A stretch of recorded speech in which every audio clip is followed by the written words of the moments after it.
Hello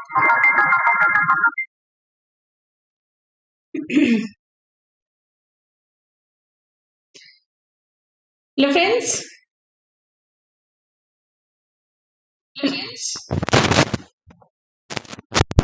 नमस्कार, आप सभी का स्वागत है।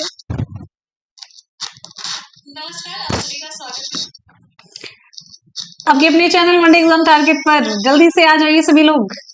आपके अपने चैनल मंडे एग्जाम टारगेट पर जल्दी से आ जाइए सभी लोग। आपके अपने चैनल मंडे एग्जाम टारगेट पर जल्दी से आ जाइए सभी लोग।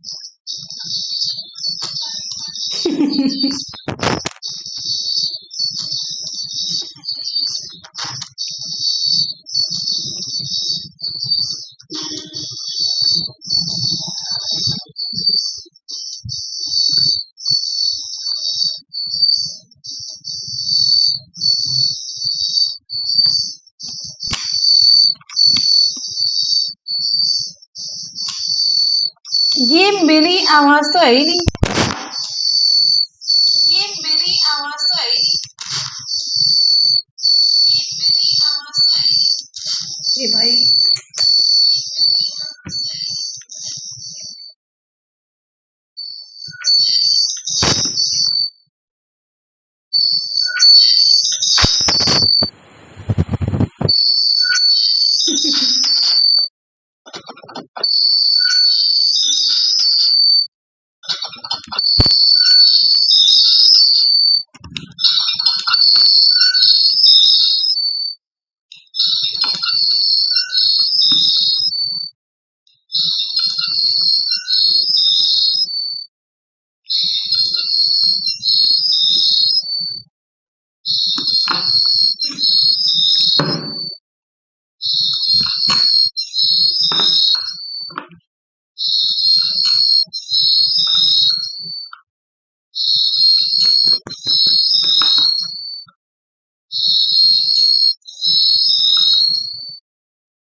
पता है नया माइक है। पता है नया माइक।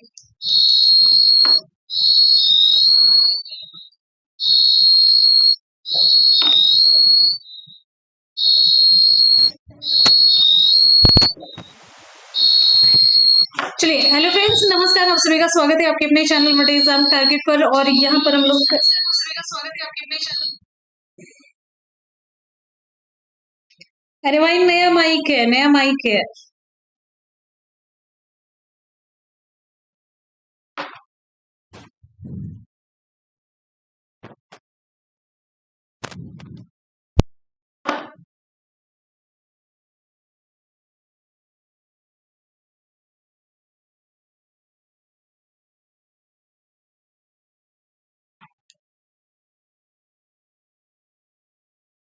तो चलिए क्लास को स्टार्ट करते हैं।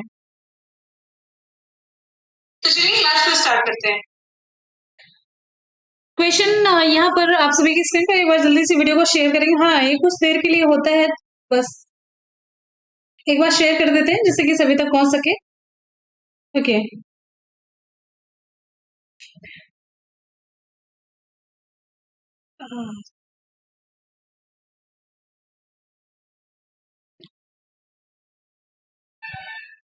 चलिए अब ठीक है।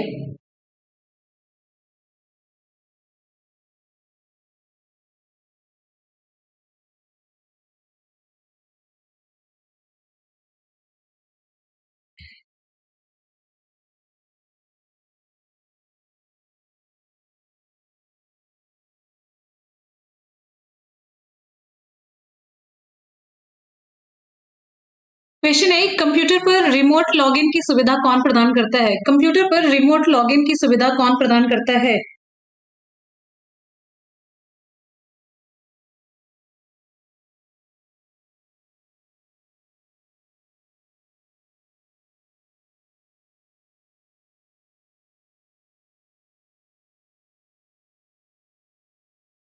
हम्म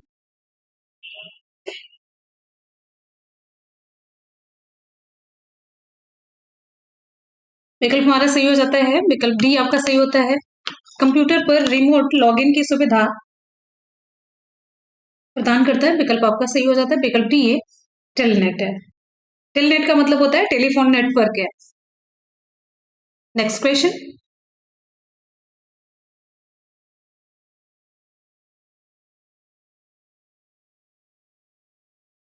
इसे थोड़ा सा डिटेल में देखते हुए चलते हैं। कल की क्लास बहुत ही डिस्टर्ब थी, ठीक है। तो टेलनेट का मतलब होता है टेलीफोन नेटवर्क है, और टेलनेट एक अब कह सकते हैं कि संचार प्रोटोकॉल है। टेलनेट एक संचार प्रोटोकॉल है। कौन सा प्रोटोकॉल प्रोटोकॉल है? संचार प्रोटोकॉल है ये, ठीक है। और आपको बताते चलते हैं अगले क्वेश्चन। यहाँ पर STTP का फुल फॉर्म पूछा जाता है लगभग सभी एग्जाम में। ये क्वेश्चन इंपॉर्टेंट है और इसको हम कई बार बता चुके हैं। इसका फुल फॉर्म है हाइपर, ये पूरा डिटेल में आप देखेंगे, हाइपर टेक्स्ट ट्रांसफर प्रोटोकॉल है।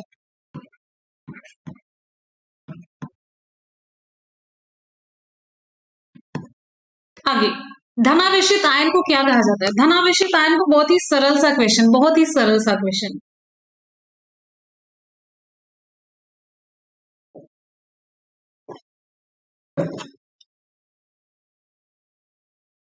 कल क्लास सही से नहीं चली थी, सही के साथ साथ ये पूरी कंप्लीट भी नहीं हो पाई थी, बीच में ब्रेक हो गई थी। धनावेशित आयन फिल इन द ब्लैंक को कहा जाता है अणु, परमाणु, धनायन या फिर ऋणायन।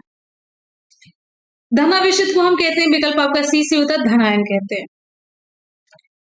देखिए, जब कोई परमाणु इलेक्ट्रॉन त्यागता है तो उस पर धनायन उत्पन्न होता है। या फिर हम एग्जांपल के जैसे मान लेते ये कोई परमाणु है, इसने इलेक्ट्रॉन का त्याग किया। इलेक्ट्रॉन चार्ज है और प्रोटॉन चार्ज होता है। इलेक्ट्रॉन नेगेटिव चार्ज है, प्रोटॉन पॉजिटिव चार्ज है। इलेक्ट्रॉन का त्याग किया यानी कि इलेक्ट्रॉन बाहर गया, तो इस पे चार्ज कौन सा बचेगा? पॉजिटिव। मतलब यहां से इलेक्ट्रॉन निकल रहा है तो इस पे धनायन की अधिकता हो जाती है, तो धनायन होगा एक इलेक्ट्रॉन, या फिर इलेक्ट्रॉन निकलने से आप यह कह सकते हैं उस पर धनायन उत्पन्न होता है। एग्जाम्पल के तौर पर सोडियम है, सोडियम से अगर एक सोडियम से एक इलेक्ट्रॉन निकल रहा है तो इस पे एक पॉजिटिव चार्ज आएगा और एक इलेक्ट्रॉन। इसको इस तरीके से दिखाएंगे। और जब कोई परमाणु इलेक्ट्रॉन ग्रहण करता है तो उस पर कौन सा आवेश होता है? जब कोई परमाणु इलेक्ट्रॉन ग्रहण करता है तब उस पर कौन सा आवेश आता है? उस पर ऋणायन आता है। क्या आएगा? ऋणायन आएगा। एग्जाम्पल के तौर पर क्लोरीन है, क्लोरीन एक अगर इलेक्ट्रॉन ग्रहण करता है तो इस पे चार्ज कौन सा आएगा? क्लोरीन माइनस हो जाएगा। और जो उदासीन परमाणु होता है इस पर कुल आवेश क्या होता है? अगर उदासीन हम परमाणु की बात करते हैं तो इस पे आवेश क्या होगा? धन वाला होगा या ऋण वाला होगा या फिर जीरो होगा? कौन सा सही जवाब होगा आपका? आप लोग फटाफट से रिप्लाई करते रहिए। देखिए, जितनी जल्दी रिप्लाई करेंगे उतनी जल्दी क्लास को हम खत्म करेंगे। जल्दी से हम क्लास को खत्म करने के चक्कर में जो उदासीन परमाणु होता है इस पर कुल आवेश कितना होता है? शून्य होता है, जीरो होता है, शून्य आवेश होता है। परमाणु जो होता है तत्व का सबसे छोटा कण होता है। परमाणु की एक डेफिनेशन है जो कि पूछी जाती है। अच्छा, ये बताइए, परमाणु स्वतंत्र अवस्था में पाया जाता है या फिर नहीं पाया जाता है? परमाणु स्वतंत्र अवस्था में पाया जाता है या नहीं पाया जाता है, ये रिप्लाई आपको करनी है। आप लोग नीचे जल्दी से कमेंट सेक्शन में करेंगे। परमाणु स्वतंत्र अवस्था में नहीं पाया जाता है लेकिन रासायनिक अभिक्रिया में भाग लेता है, ये इंपॉर्टेंट है। आगे बढ़ेंगे, अगला क्वेश्चन हमारा नेक्स्ट है, स्वतंत्र तंत्र से संबंधित विभिन्न रोग किस प्रकार के प्रदूषण के कारण होते हैं? आज का नेटवर्क सही है, जल्दी जल्दी से हम लोग क्लास कवर कर लेते हैं। श्वसन तंत्र से संबंधित विभिन्न रोग किस प्रकार के प्रदूषण के कारण होते हैं?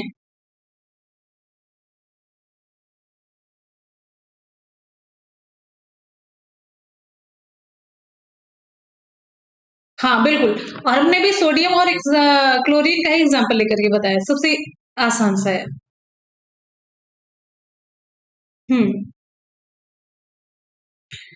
चलिए, यहाँ पर हमारा विकल्प सही हो जाता है। विकल्प ए वायु प्रदूषण है। विकल्प हमारा ए सही होता है, वायु प्रदूषण है। स्वतंत्र से संबंधित जो विभिन्न रोग होते हैं मेनली वायु प्रदूषण के कारण ही होते हैं। वायु प्रदूषण में विभिन्न प्रकार की हानिकारक गैसें यहाँ मिली हुई होती हैं और ये हानिकारक गैसें जब ग्रहण की जाती हैं, सांस के माध्यम से ही ग्रहण की जाती है, तो श्वसन तंत्र को ही तो प्रभावित करेगा ना। विभिन्न प्रकार की जो हानिकारक गैसें हैं, अभी जैसे भी जो प्रदूषण हो रहा है, पॉल्यूशन, तो इसमें कार्बन डाइऑक्साइड, कार्बन मोनोऑक्साइड है, सल्फर डाइऑक्साइड है, और ये सारी जो गैसें हैं ये श्वसन तंत्र को ही, सांस के माध्यम से जाएंगे तो श्वसन तंत्र को ही प्रभावित करेंगे। इसमें एस्थमा है और लंग कैंसर है, दिल का दौरा है, ये सभी मैंने कल आपको बताया था। चलिए आगे बढ़ते हैं, अगला क्वेश्चन हमारा नेक्स्ट। खाद्य श्रृंखला की तीसरे पोषी स्तर में निम्नलिखित में से किसे शामिल किया गया है? खाद्य श्रृंखला के तीसरे पोषी स्तर पर निम्नलिखित में से किसे शामिल किया गया? उत्पादक है, शीर्ष उपभोक्ता है, द्वितीयक या फिर प्राथमिक? पता है आप ही लोग कहते हैं बफरिंग, जबकि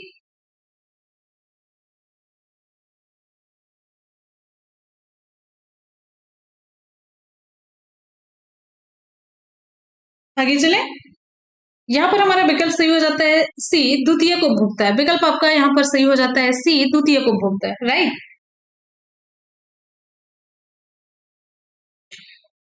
खाद्य श्रृंखला का जो तीसरा पोषी स्तर होता है, पहला पोषी स्तर तो प्रोड्यूसर का हो गया है, ये मतलब उत्पादक हो गया है, पहला उत्पादक है। दूसरा जो स्तर है, दूसरा स्तर इसे हम कहते हैं दूसरे स्तर को कहते हैं प्राथमिक उपभोक्ता वाला। फिर इधर ऐसे जब तीसरा स्तर आता है तो वो द्वितीय उपभोक्ता हुआ कि नहीं? उपभोक्ता जो उत्पादक पर निर्भर करते हैं उसे हम कहते हैं उपभोक्ता, उपभोग करने वाला, ठीक है। उत्पादक में पेड़ पौधे आते हैं। आगे बढ़ेंगे, अगला क्वेश्चन। उस तत्व का नाम बताइए जिसका इलेक्ट्रॉनिक विन्यास 287 है। Electronic configuration. आगे देखिए, उस तत्व का नाम बताइए जिसका इलेक्ट्रॉनिक विन्यास 2, 8 और 7 है। ये देखिए फिर से कराने का ये मतलब था, कल की क्लास में आपको क्वेश्चन टफ भी लग रहा था और क्लास बहुत ज्यादा ब्रेक हो रही थी। उस तत्व का नाम बताइए जिसका इलेक्ट्रॉनिक विन्यास 2, 8, 7 है। Carbon, hydrogen, chlorine. विकल्प हमारा सी सही हो जाता है, क्लोरीन है। विकल्प सी सही होता है, क्लोरीन है। क्लोरीन का इलेक्ट्रॉनिक विन्यास 2, 8 और 7 है। क्लोरीन की परमाणु संख्या कितनी है? 17 है। तो और इसे किस तरीके से बांटेंगे? 2, 8 नियम होता है इलेक्ट्रॉनिक विन्यास का, तो 2, 8 जब दोनों कक्षाएं भर जाती तो फिर आगे इलेक्ट्रॉन ये जाता है, तो 2, 8 और 7 हो गया, ठीक है। चलिए आगे बढ़ेंगे, हमारा अगला क्वेश्चन। पर्यावरण और वन के संदर्भ में WCCB का पूर्ण रूप क्या है? आपको बताना है। यहाँ पर सी में से ही, ए बी सी में से ही एक आपका सही हो जाएगा, तो डी तक विकल्प देखने की जरूरत है नहीं, ए बी और सी तक ही आपका हो जाएगा सही। पर्यावरण और वन के संदर्भ में WCCB का पूर्ण रूप क्या है? चलिए जल्दी से बताइए। यहाँ पर हमारा सही जवाब क्या होगा? यहाँ पर हमारा सही जवाब हो जाता है WCCB। विकल्प आपका सही हो जाता है, विकल्प ए है wild life crime control bureau है। ध्यान दीजिएगा, wild life crime control bureau, विकल्प आपका यहाँ पर ए सही हो जाता है। एक बार जितने भी स्टूडेंट वीडियो को देख रहे हैं फटाफट से वीडियो को लाइक और शेयर करेंगे भाई, दिल से वीडियो को लाइक और शेयर करेंगे।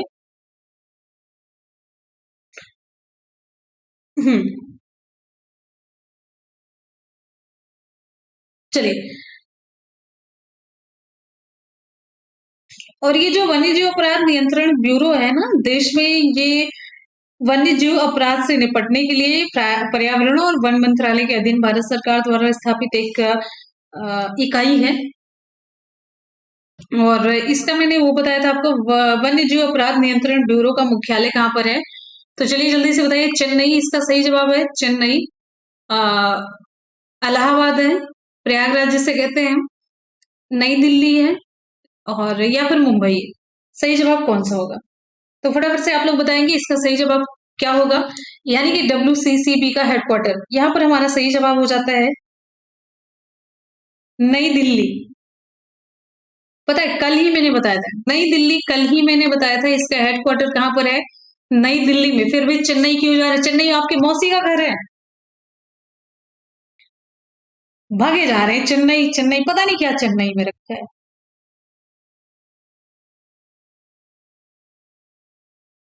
अगला क्वेश्चन,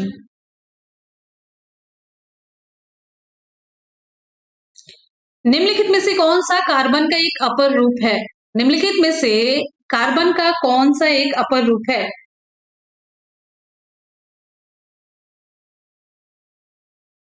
निम्नलिखित में से कौन सा कार्बन का एक अपर रूप है? कार्बन का अपर रूप जल्दी से बताएंगे, कार्बन का अपर रूप।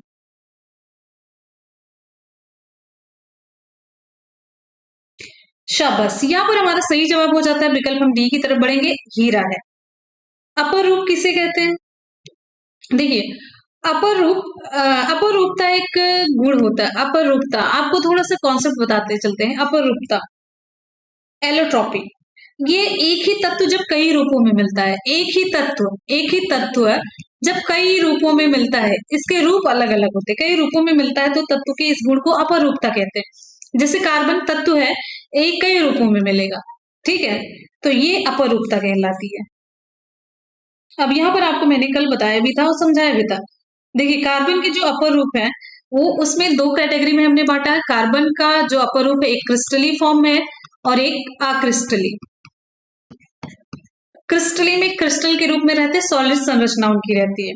क्रिस्टली रूप है, आपका एग्जाम्पल हो जाता है हीरा, पूछा जाता है ये ग्रेफाइट, आपके सिलेबस में हीरा है, ग्रेफाइट है, फुलरीन है, ग्रेफीन है। और अक्रिस्टली रूप में चारकोल है, कोल है, कास्ट कोयला है, काजल है, ये सब अक्रिस्टली में आता है। ध्यान दीजिएगा, जब कभी टफ क्वेश्चन बनाना होता है ना तो इसको कैटेगराइज करके पूछेंगे, पूछ लेंगे कि जो चारकोल है वो कार्बन का कौन सा अपर रूप है, क्रिस्टली अक्रिस्टली, तब वहां पे आप थोड़ा सा कंफ्यूज हो सकते हैं। और सबसे ज्यादा हीरा और ग्रेफाइट से क्वेश्चन पूछा जाता है, ये भी आपको बता दें। हीरा जो है कार्बन का एक अपर रूप है, ये आप सभी जानते हैं। हीरे की जो संरचना है चतुष्फलकी है।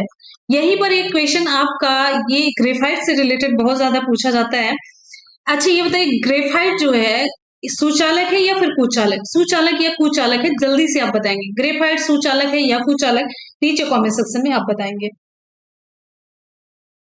अब आपने पढ़ा है एससीईआरटी में टॉपिक है ना, अब उस टॉपिक का नाम शायद चेंज हो चुका है, लेकिन पहले था कार्बन और इसके अपर रूप, डायरेक्ट यही वाला टॉपिक था। अगला क्वेश्चन है, नेक्स्ट है हमारा अगला क्वेश्चन, अब है कार्बन और उसके यौगिक करके है, क्लास 8th में है, लास्ट में चैप्टर है। अगला क्वेश्चन हमारा 1922 में गांधी जी द्वारा असहयोग आंदोलन स्थगित करने का मुख्य कारण क्या था? आप कितनी भी बुक पढ़ेंगे ना, आपकी एससीईआरटी और एनसीईआरटी में जो जान है ना वो किसी में नहीं मिलेगी, और मैक्सिमम क्वेश्चन आपके एससीईआरटी और एनसीईआरटी से फंसते हैं। आप इस चीज को नकार नहीं सकते, बस पढ़ने से आप भाग सकते हैं, लेकिन इस चीज को नकार नहीं सकते। आगे 1922 में गांधी जी द्वारा असहयोग आंदोलन स्थगित करने का मुख्य कारण क्या था?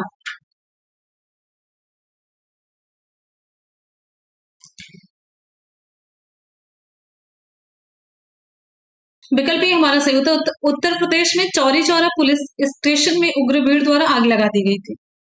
ठीक है, ये सही जवाब इसका हो जाता है चौरी चौरा। चौरी चौरा कहाँ पर है, किस जिले में है? ललितपुर, गोरखपुर, वाराणसी, प्रयागराज, कहाँ पर है ये? तो ये गोरखपुर में है। गोरखपुर में एक था चौरी चौरा पुलिस स्टेशन, तो सभी ने ना वहां पर एकदम से आग वो कर दिया था, क्या कर दिया था, आग लगा दी थी। तो कम से कम 22 जो पुलिस कर्मी थे इसमें मारे गए थे। और ये चौरी चौरा कांड कब हुआ था?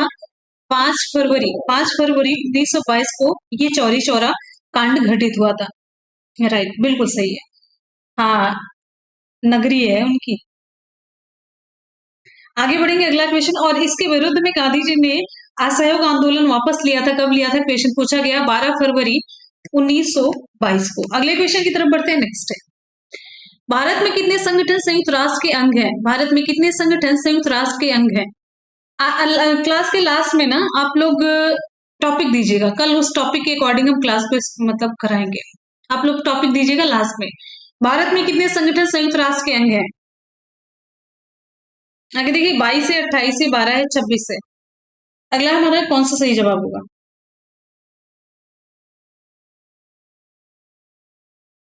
विकल्प आपका डी सी हो जाता है, 26 है। विकल्प आपका डी सी होता है, भारत के 26 संगठन संयुक्त राष्ट्र के अंग है। अच्छा, संयुक्त राष्ट्र की स्थापना कब हुई है? वही सेम सा क्वेश्चन है, लेकिन इंपॉर्टेंट इसमें भी पता, सेम क्वेश्चन। हम्म सेम क्वेश्चन अगर हम आपसे दिन में 10 बार पूछे ना, तो आप 10 में से कम 8 बार सही करके 2 बार जरूर गलत करेंगे। आगे बढ़िए, नेक्स्ट हमारा क्वेश्चन। कब हुई थी स्थापना? 24 अक्टूबर 1945 या फिर 26 अक्टूबर? 24 अक्टूबर 1945 या फिर 26 अक्टूबर 1945? सही जवाब कौन सा होगा? 24। ये देखो 26 हो ही नहीं सकता। ये इन लोगों को बड़ी दया आ जाती, सिंपैथी। सब लोग 24 को रिप्लाई कर रहे हैं, 24 वाले की रिप्लाई, बेचारा 26 अकेला पड़ रहा था, हम ही लाओ चिपक जाते हैं इससे। चिपक लो। ऐसे ही ना एग्जाम में आपसे ये जैसा चिपकेगा ना, एग्जाम का फिर रिजल्ट बताएगा। 26 मैरिज एनिवर्सरी रही होगी इनकी। विकल्प यहाँ पर हमारा 24 अक्टूबर 1945 सही हो जाता है। संयुक्त राष्ट्र की स्थापना हुई थी 24 अक्टूबर 1945 को। और आपको बताना है, जो यूएस वर्तमान में यूएन के सदस्य देशों की संख्या कितनी? यूएन के सदस्य देशों की संख्या कितनी है?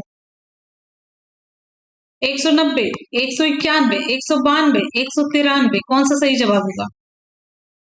और साथ ही साथ में आपको हम बताते चलते हैं, यूएन जो है ये प्रमुख कितने अंग हैं? हाँ, और इसके अलावा अलग से क्वेश्चन पूछ रहे हैं, यूएन के प्रमुख कितने अंग हैं? 2 हैं, 4 हैं, 6 है, 10 है? 2, 4, 6, 10 कितना? यूएन का कितना अंग है? अब ये सही था, मुख्यालय की एक वीडियो, ये कॉन्सेप्ट आ गया दिमाग में, एक मतलब एक टॉपिक मुख्यालय की वीडियो हम ये भी बनाएंगे जल्दी से। अब हम कुछ ऐसा नहीं कहने वाले कल से या परसों से क्लास स्टार्ट करें, जिस दिन से स्टार्ट करेंगे आप लोग देख लेंगे। 193 इसका सही जवाब हो जाता है। वर्तमान में यूएन के सदस्य देशों की संख्या 193 है, और यूएन के प्रमुख अंगों की संख्या कितनी है? इसका सही जवाब हो जाता है 6 अंग है। ठीक है। अब यहाँ पर 6 कौन कौन से हैं? महासभा है, सुरक्षा परिषद है, आर्थिक और सामाजिक परिषद है, अंतर्राष्ट्रीय न्यायालय है, न्यास परिषद, और छठा है सचिवालय। जो महासभा है ना, इसको विश्व का लघु संसद कहा जाता है। लघु संसद, विश्व का लघु संसद किसे कहा जाता है? घास के मैदान वाला, बिल्कुल, ये भी हो गया सही। अच्छा अच्छा, लघु संसद, विश्व का लघु संसद किसे कहा जाता है? महासभा। महासभा क्या है? यूएन का जो प्रमुख अंग है उसका एक भाग है। अच्छा, एक क्वेश्चन महासभा से रिलेटेड, इसलिए हम घूम फिर करके आपको महासभा तक लेके आ रहे थे। महासभा से हमें एक क्वेश्चन पूछना था, इसलिए हमने ये 6 पार्ट पूछे थे। 6 पार्ट पूछ करके यहीं से आपको क्वेश्चन हमें पूछना था, तभी महासभा का क्वेश्चन पूछ पाते हैं। महासभा कम से कम कितनी बार अधिवेशन, महासभा का कम से कम कितनी बार अधिवेशन बुलाया जाता है? और ये अधिवेशन सितंबर माह में आयोजित किया जाता है, इतना मैंने बता दिया। 1 बार बुलाया जाता है या 2 बार बुलाया जाता है? कम से कम कितनी बार? जल्दी से।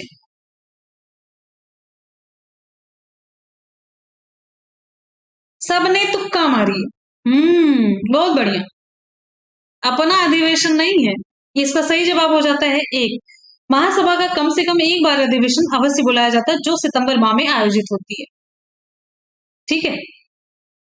अच्छा, अब यहाँ पर महासभा का हो गया। अब बात करेंगे सुरक्षा परिषद की। 6 हमने बताया, सुरक्षा परिषद से भी क्वेश्चन पूछा जाता है। सुरक्षा परिषद, अब ये बताइए सुरक्षा परिषद में कुल कितने सदस्य होते हैं? 10 है, 12 है, 17 है, या फिर 15? आप लोग जल्दी से रिप्लाई करेंगे। देखिए, एक क्वेश्चन पे ये कभी मत सोचिएगा कि हम इस पे रुके हुए हैं, बार बार हम क्वेश्चन ही तो तैयार करा रहे हैं आपके। हम्म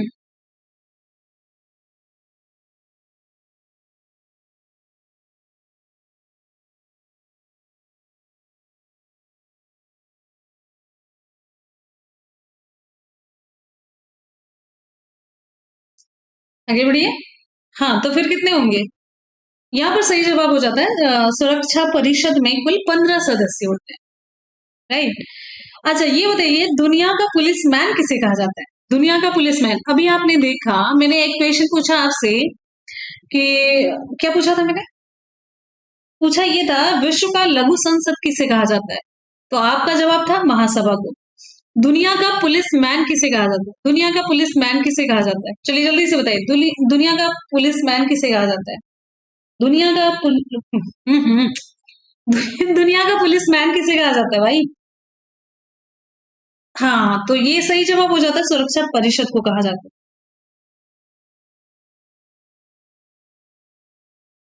बहुत सारे क्वेश्चन है। अब यहाँ पर एक और आपका पार्ट आता है ना, आर्थिक और सामाजिक परिषद, इसके सदस्य कितने होते हैं, ये आप लोगों के लिए क्वेश्चन है। और साथ ही साथ में सचिवालय जो है यूएन का प्रशासनिक अंग होता है, ये आप जानते रहिएगा। अच्छा, आर्थिक और सामाजिक परिषद के सदस्य संख्या में 50 है, 51 है, 52 है, 53 है, 54 है। तो सही जवाब कौन सा होगा, आप लोग नीचे कमेंट करके बताएंगे। आगे बढ़ते हैं, अगला हमारा क्वेश्चन नेक्स्ट है।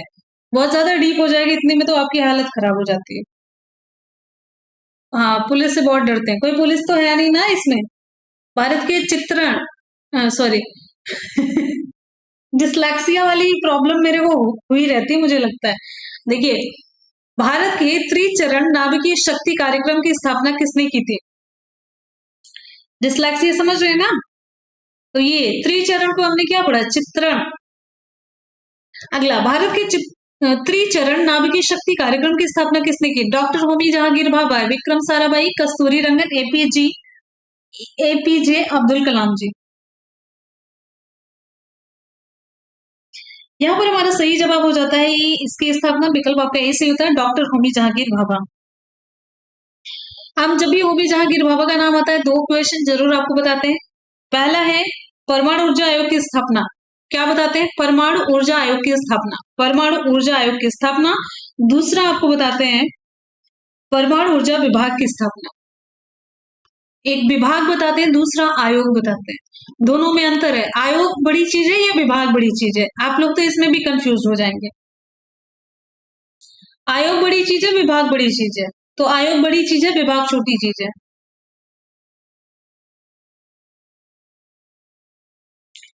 10 अगस्त 1948 को ऊर्जा आयोग की स्थापना हुई थी, परमाणु ऊर्जा आयोग की स्थापना।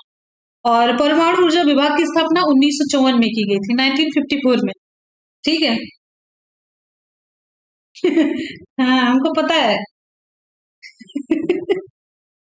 अच्छा, भारत का मिसाइल मैन किसे कहा जाता है? चलिए आगे, कस्तूरी रंगन किस क्षेत्र से संबंधित है? चार विकल्प है।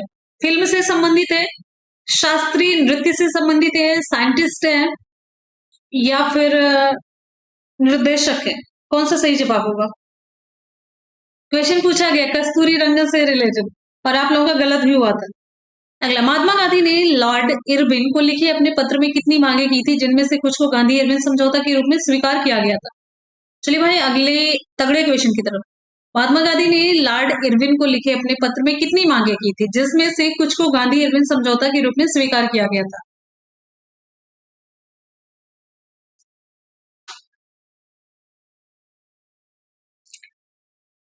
13 वाले बताएंगे, दो और कौन सी थी? 13? देखिए, 11 मांगे थे। आपको बताते चलते हैं, 30 जनवरी 1930 को यंग इंडिया, अच्छा यंग इंडिया क्या था, समाचार पत्र था या फिर मैगजीन थी? यंग इंडिया ये समाचार पत्र था या फिर क्या कहते हैं मैगजीन को, पत्रिका, पत्रिका थी या फिर समाचार पत्र था? यंग इंडिया ये महात्मा गांधी ने लिखी है ना, Mahatma Gandhi.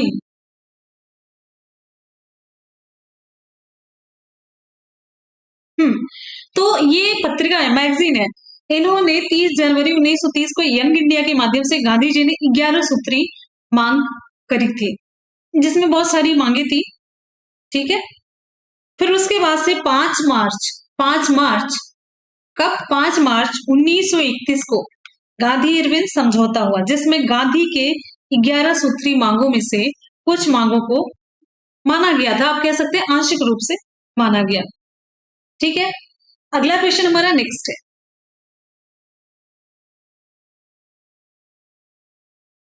World book and copyright day कब मनाया जाता है? World book and copyright day कब मनाया जाता है? कॉपीराइट वही होता है कि भाई मेरे कंटेंट को, मेरी चीजों को कोई कॉपी करके यूज ना करे। अगला क्वेश्चन, अगला, world book and copyright day कब मनाया जाता है? 20 जनवरी। कौन सा विकल्प आपका सही होगा? फटाफट से आप लोग रिप्लाई करेंगे। विकल्प यहाँ पर हमारा सी सी हो जाता है, तुक्का ही मारना है, तुक्का ही मारना है। विकल्प आपका सी सी हो जाता है, 23 अप्रैल है। सही जवाब हो जाता है 23 अप्रैल। अगला हमारा क्वेश्चन, जय भीम जय भीम। आगे चलिए, अगला क्वेश्चन हमारा 23 अप्रैल, इसका सही जवाब हो जाता है। तो यहाँ पर देखिए, world book and copyright day 23 अप्रैल को मनाया जाता है। अच्छा ये बताइए, 19 जनवरी को क्या मनाया जाता है? 19 जनवरी को कोई अपनी डेट ऑफ बर्थ और ये बर्थडे और एनिवर्सरी नहीं बताएगा, तो 19 जनवरी को क्या मनाया जाता है? आगे देखिए, नेक्स्ट हमारा क्वेश्चन, 19 जनवरी को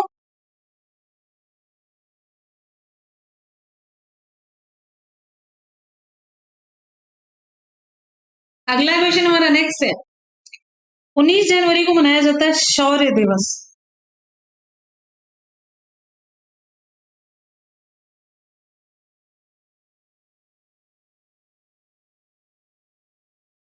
कॉपी पेस्ट नहीं भाई, कॉपी पेस्ट नहीं।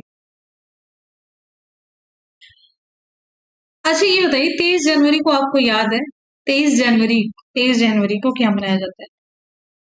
23 जनवरी को नेताजी सुभाष चंद्र बोस की जयंती मनाई जाती है, पराक्रम दिवस। क्वेश्चन पूछा गया है, पराक्रम दिवस है। अच्छा 24 जनवरी को क्या मनाया जाता है? ये तो सभी को पता होगा, 24 जनवरी को क्या मनाया जाता है? फटाफट से रिप्लाई करेंगे, 24 जनवरी को क्या मनाया जाता है?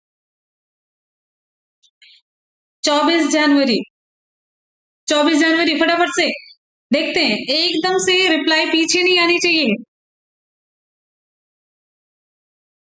कॉपी पेस्ट वाले को ना उठा के फेंकेंगे अभी। 24 जनवरी, हाँ बिल्कुल सही, 24 जनवरी को मनाया जाता है राष्ट्रीय बालिका दिवस। क्या मनाया जाता है? राष्ट्रीय बालिका दिवस। और बालिकाएं ऐसी पीछे है ना, समझ ही में ना आता है। आगे अगला क्वेश्चन हमारा, अच्छा यहाँ पर एक और बचता है, 27 अप्रैल। 27 अप्रैल को क्या मनाया जाता है? 27 अप्रैल को क्या मनाया जाता है? 27 अप्रैल को क्या मनाया जाता है? शाबाश। हाँ, यूपी के स्थापना दिवस मनाया जाता है, बहुत सही। मतलब अपने प्रदेश को छोड़ दिया। 25 जनवरी को मतदान दिवस, भाई किसने बताया? नीरज, बहुत बढ़िया, शाबाश। 25 जनवरी को मतदान दिवस मनाया जाता है, बड़ा ही तगड़ा क्वेश्चन, इंपॉर्टेंट भी है। ठीक, बहुत बढ़िया, शाबाश, ऐसे ही निकलता है। हम्म। आगे बताइए, 27 अप्रैल को विश्व ग्राफिक्स डे मनाया जाता है। अच्छा 29 अप्रैल को क्या मनाया जाता है? अप्रैल में बताइए, 29 अप्रैल को क्या मनाया जाता है? 29 अप्रैल को क्या मनाया जाता है? 29 अप्रैल।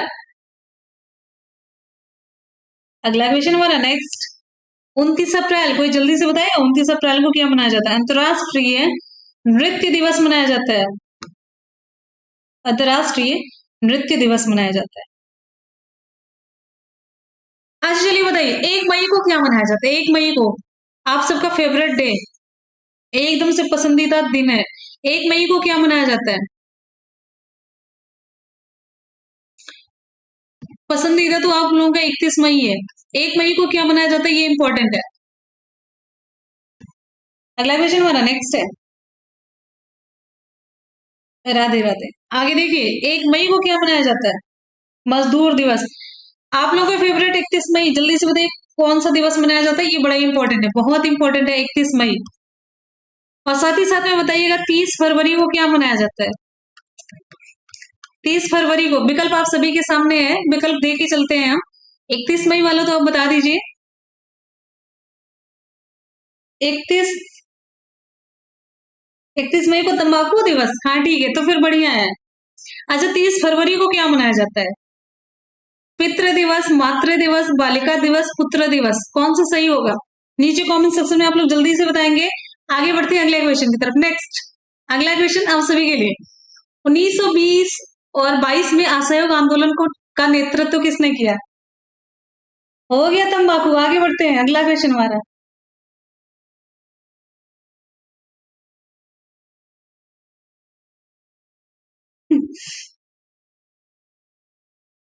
बहुत सही, बहुत बढ़िया। अगला क्वेश्चन हमारा नेक्स्ट, पितृ दिवस हो गया 30 फरवरी को। 1920-22 में असहयोग आंदोलन का नेतृत्व किसने किया? मोतीलाल नेहरू, सुभाष चंद्र बोस, जवाहरलाल नेहरू, महात्मा गांधी, कौन सा विकल्प हमारा सही होगा? फटाफट से आप लोग रिप्लाई करेंगे, बहुत ही आसान सा क्वेश्चन है।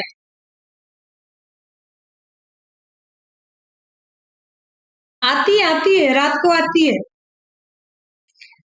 अगला क्वेश्चन विकल्प यहाँ पर हमारा सही हो जाता है विकल्प डी, मोती। मोती कौन बोलिस?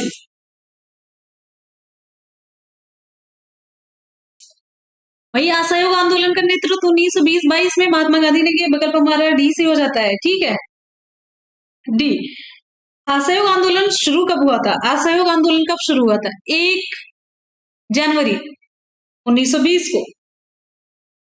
आगे देखिए, 1 अगस्त 1920 को, 1 अक्टूबर 1920 को। कौन सा सही जवाब होगा? फटाफट से बताएंगे जल्दी से, लेट नहीं।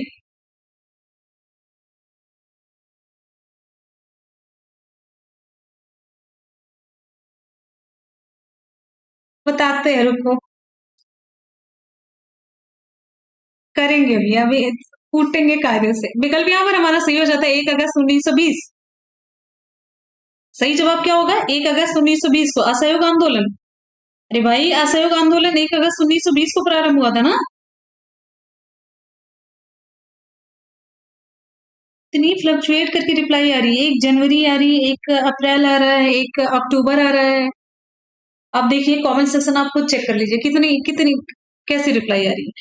और आपको बताते चलते हैं, आपको अभी मैंने बताया 12 फरवरी 1922 को असहयोग आंदोलन वापस ले लिया था गांधी जी ने, क्योंकि 5 फरवरी 1922 को चौरी चौरा हत्याकांड हुआ था, तो इसके बाद गांधी जी ने असहयोग आंदोलन वापस ले लिया था। ठीक है, वो गांधी जी ने इसी घटना के बाद से असहयोग आंदोलन चलाने के निर्णय को क्या बोला था जानते हैं? क्वेश्चन आपके एग्जाम में नहीं, लेकिन ये पूछा गया था कि हिमालय जैसा भूल किस घटना को कहा गया और किसने कहा? तो हिमालय जैसी भूल इन्होंने कही थी, गांधी जी ने कही थी, और ये जब चौरी चौरा घटना हो गई थी असहयोग आंदोलन के सेंस में इन्होंने बोला था गांधी जी ने। ठीक है, चलिए आगे बढ़ते हैं। अगला क्वेश्चन हमारा नेक्स्ट आप सभी की स्क्रीन पर बहुत ही आसान सा क्वेश्चन है। भारतीय राष्ट्रीय कांग्रेस के पहले मुस्लिम अध्यक्ष कौन थे? पहली रिप्लाई आपके नाम की आनी चाहिए, जल्दी से बताइए, जल्दी से। भारतीय राष्ट्रीय कांग्रेस के पहले मुस्लिम अध्यक्ष कौन थे? बदरुद्दीन तैयबजी, नवाब सैयद मोहम्मद बहादुर, दादा भाई नौरोजी, या फिर अबुल कलाम आजाद? कौन सा विकल्प हमारा सही होगा? शाबाश, बहुत बढ़िया, बहुत बढ़िया। जल्दी से रिप्लाई, पहले आपकी रिप्लाई पहले नंबर पे आनी चाहिए, जो कि एकदम से आ नहीं रही है। तो कोशिश करा करिए ना कि आपसे आगे कोई ना निकल पाए। यहाँ पर हमारा विकल्प सही हो जाता है, विकल्प ए बदरुद्दीन तैयबजी, विकल्प ए हमारा सही होता है। भारतीय राष्ट्रीय कांग्रेस के पहले मुस्लिम अध्यक्ष बदरुद्दीन तैयबजी थे। देखिए, आपको यहाँ पर हम हमेशा ये बताते चलते हैं, अधिवेशन अध्यक्षता साथ साथ में ध्यान से देखेंगे तो फिर रिप्लाई आपकी समझ में आ जाएगी, और भी आराम से आपके क्वेश्चन तैयार होते जाएंगे। देखिए, हम आपको यहाँ पर 5 से 6 अधिवेशन बताएंगे जो बहुत इंपॉर्टेंट है। पहला अधिवेशन होता है 1887 में,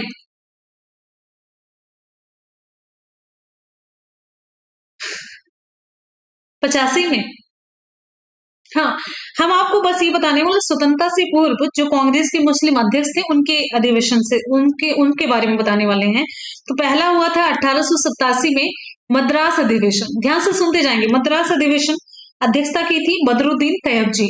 दूसरा अधिवेशन था कलकत्ता में 1896 में, इसकी अध्यक्षता की थी रहीमतुल्ला सयानी ने। और यहीं पर ये देखिए, फिर उसके बाद से तीसरा अधिवेशन था, खाली हम मुस्लिम अध्यक्षों की बात कर रहे हैं, मद्रास का था 1913 में हुआ था, नवाब सैयद मोहम्मद बहादुर थे। और फिर उसके बाद जैसे बॉम्बे विशेष अधिवेशन हुआ चौथा, तो 1918 में हुआ था, फिर उसके बाद हसन इमाम थे। ज्यादा यहाँ पर पूछा नहीं जाता, बहुत होता 3 के बारे में पूछा जाता है क्रम से, और बस इतना ही है। ठीक है, और अबुल कलाम आजाद का पूछा जाता है, तो दिल्ली का जो विशेष अधिवेशन था 1923 में, ये इंपॉर्टेंट है, 1923 का जो दिल्ली का विशेष अधिवेशन था ना, अबुल कलाम आजाद ने अध्यक्षता की थी, ध्यान दीजिएगा। और फिर उसके बाद से ध्यान दीजिए, बहुत इंपॉर्टेंट है, देखिए दिल्ली का विशेष अधिवेशन, दिल्ली का, ये इंपॉर्टेंट है, 1923 में इसकी अध्यक्षता की थी अबुल कलाम आजाद।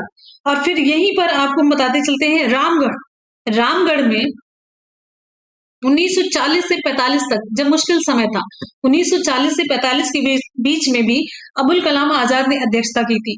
और ये क्वेश्चन पूछा जाता है कि ज्यादा समय तक किसने अध्यक्षता की, कोई मुस्लिम अध्यक्ष में, यही थे, अबुल कलाम आजाद थे। पता भी चल रहा होगा आपको। आगे बढ़ते हैं, अगला हमारा क्वेश्चन नेक्स्ट है, बस इतना ही जानना है। अगला क्वेश्चन, भारत के अंतरिक्ष कार्यक्रम का जनक किसे माना जाता है? भारत के अंतरिक्ष कार्यक्रम का जनक किसे माना जाता है? जितनी चीजें आपको बताते हैं ना बहुत इंपॉर्टेंट होती है, तो आप लोग बस खाली एकदम से ऑब्जेक्टिव के चक्कर में रहेंगे ना तो मुश्किल हो जाता है। हमारा अगला क्वेश्चन है, नेक्स्ट है हमारा अगला क्वेश्चन, ध्यान से देखिए।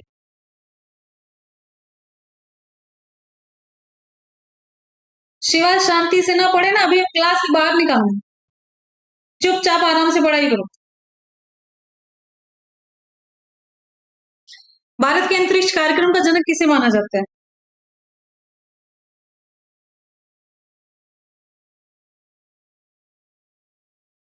विकल्प ए हमारा सही होता है विक्रम साराभाई, विकल्प ए हमारा सही होता है विक्रम साराभाई।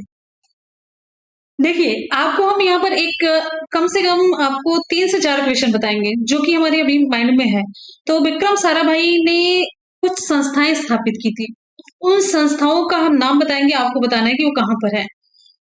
पहला इंपॉर्टेंट, भौतिक अनुसंधान प्रयोगशाला कहाँ पर है? अगला क्वेश्चन हमारा नेक्स्ट है,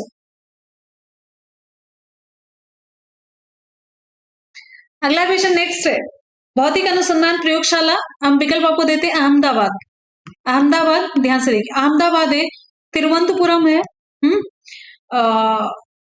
जादूगोड़ा, जादूगोड़ा है, दिल्ली है। यहाँ पर उत्तर आपका भौतिक अनुसंधान प्रयोगशाला, ये उत्तर आपका सही होता है अहमदाबाद, सही जवाब है। अच्छा, विक्रम साराभाई अंतरिक्ष केंद्र कहाँ पर है? विक्रम साराभाई अंतरिक्ष केंद्र कहाँ पर? ये तो गलत नहीं होना चाहिए ना। विक्रम साराभाई अंतरिक्ष केंद्र कहाँ पर है? विक्रम साराभाई अंतरिक्ष अंतरिक्ष केंद्र कहाँ पर है? फटाफट से बताएंगे। बिल्कुल सही जवाब, बिल्कुल सही, विक्रम साराभाई अंतरिक्ष केंद्र, यहाँ पर हमारा सही जवाब हो जाता है तिरुवनंतपुरम है। ठीक है, विकल्प आपके यहाँ पर ये सही हो जाता है तिरुवनंतपुरम। अच्छा ये बताइए, स्पेस, ध्यान से देखिएगा, स्पेस एप्लीकेशन सेंटर कहां पर है? एप्लीकेशन सेंटर कहां पर है? ये कहां पर है? इसका सही जवाब हो जाता है अहमदाबाद में, ये भी अहमदाबाद में। एक और क्वेश्चन बनता है, uranium corporation of India limited, ये कहां पर है? आप लोग एकदम से गेस करके पहुंच जाएंगे, 100% सही कर ले जाएंगे। Uranium corporation of India limited कहां पर है? तो जब मैंने एक अहमदाबाद, तिरुवनंतपुरम, जादूगोड़ा, नई दिल्ली का विकल्प दिया, आप लोग की एक रिप्लाई सही हो जाएगी, यहाँ पर सही जवाब हो जाता है जादूगोड़ा। अभी आपको बताया यूरेनियम जादूगोड़ा से रिलेटेड है। अगला क्वेश्चन हमारा नेक्स्ट है, भारत ने अपने पहले परमाणु बम का परीक्षण कब किया था? क्वेश्चन आप सभी की स्क्रीन पर है, ये चारों विकल्प यहाँ पर नहीं दिख रहे हैं, आगे की स्क्रीन पर देखिएगा। भारत ने अपने पहले परमाणु बम का परीक्षण कब किया था? 1976, 81, 69 या फिर 74? कौन सा सही जवाब होगा? आगे देखिए नेक्स्ट हमारा क्वेश्चन।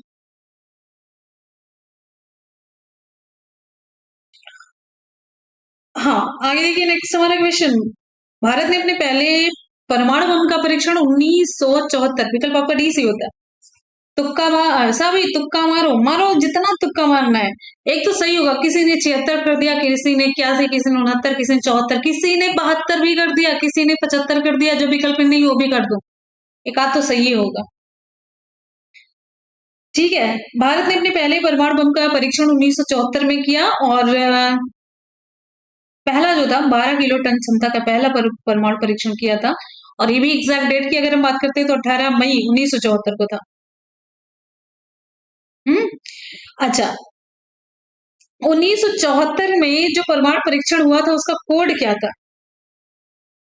ठीक है, उसका कोड आपको बताना, जो पहला परमाणु परीक्षण हुआ था उसका कोड क्या है? कोड जल्दी से बताएंगे, विकल्प हम नहीं देंगे, विकल्प बिल्कुल भी नहीं देंगे, उसका कोड आपको बताना है। जो पहला परमाणु परीक्षण हुआ था उसका कोड आपको बताना है।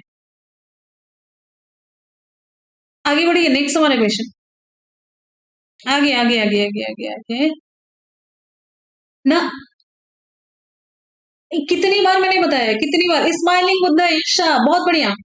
हाँ बिल्कुल बिल्कुल बिल्कुल बिल्कुल, यहाँ पर हमारा सही जवाब हो जाता है स्माइलिंग, हिंदी में स्टार्ट, स्माइलिंग बुद्धा, ये कोड था। ठीक है, चलिए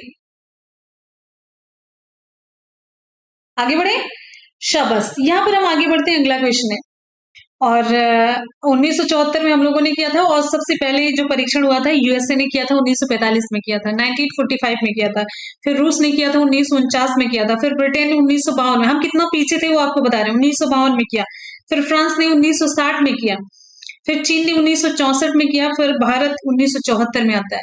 इन सभी के बाद में हमारा स्थान आता है। और फिर उसके बाद से पाकिस्तान ने किया 1998 में किया। ठीक है, आगे बढ़ते हैं अगला क्वेश्चन। और नॉर्थ कोरिया अब इधर आगे आया वो 2006 में।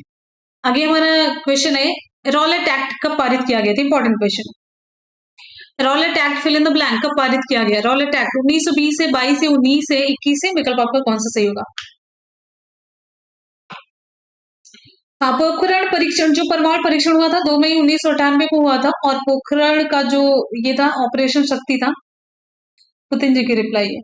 आगे बढ़िए, नेक्स्ट है, रॉलेट एक्ट कब पारित हुआ था? रॉलेट एक्ट बिल्कुल सही जवाब है, बिल्कुल सही, 1919 सही जवाब हो जाता है, 1919 सबका सही है। ये बहुत ही आसान सा क्वेश्चन, अगर सबका सही हो जाता तो हमको लगता है अच्छा क्वेश्चन का स्टैंडर्ड डाउन था क्या।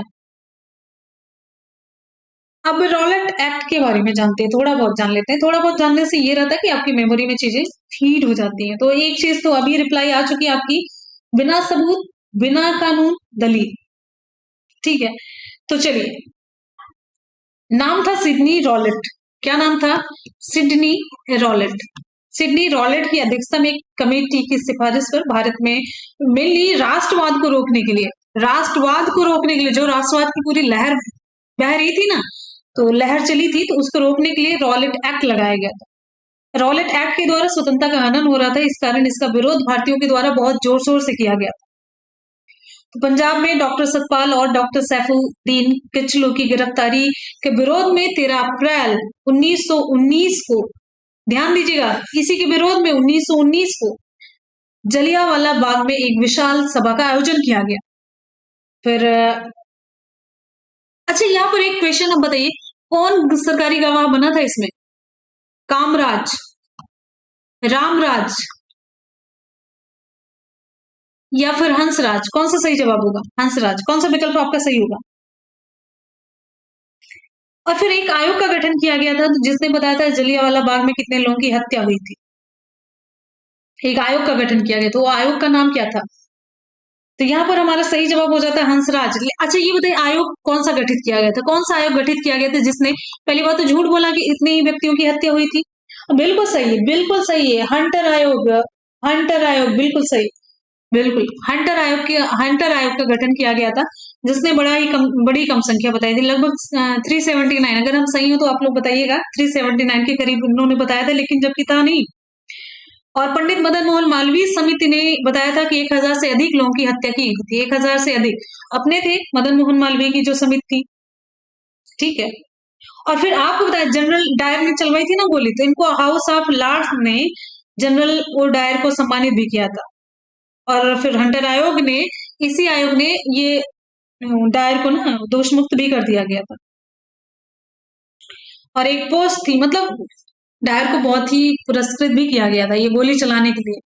अगला हमारा क्वेश्चन नेक्स्ट है, भारत में राष्ट्रीय पंचायती राज दिवस कब मनाया जाता है? बड़ा इंपॉर्टेंट सा क्वेश्चन है, मोस्ट इंपॉर्टेंट। जब इंसानियत नहीं होती ना किसी के अंदर, और फिर इंसानियत ना होने को ही प्रोत्साहित किया जाता, फिर तो क्या ही होता है। भारत में राष्ट्रीय पंचायती राज दिवस कब मनाया जाता है? 4 जून, 3 मई, 10 अप्रैल या फिर 24 अप्रैल? सही जवाब कौन सा होगा? आगे बढ़िए, यहाँ पर हमारा सही जवाब कौन सा होगा? एक बार जितने भी स्टूडेंट वीडियो को देख रहे हैं ना, फटाफट से जोश और जुनून के साथ वीडियो को लाइक और शेयर करेंगे, एकदम से एनर्जी के साथ। नहीं माने तो कोई जरूरत नहीं है, लेकिन फटाफट से आप लोग रिप्लाई जरूर करते रहिए। विकल्प यहाँ पर हमारा डी सी हो जाता है 100%, विकल्प डी 24 अप्रैल सही जवाब है। ठीक है,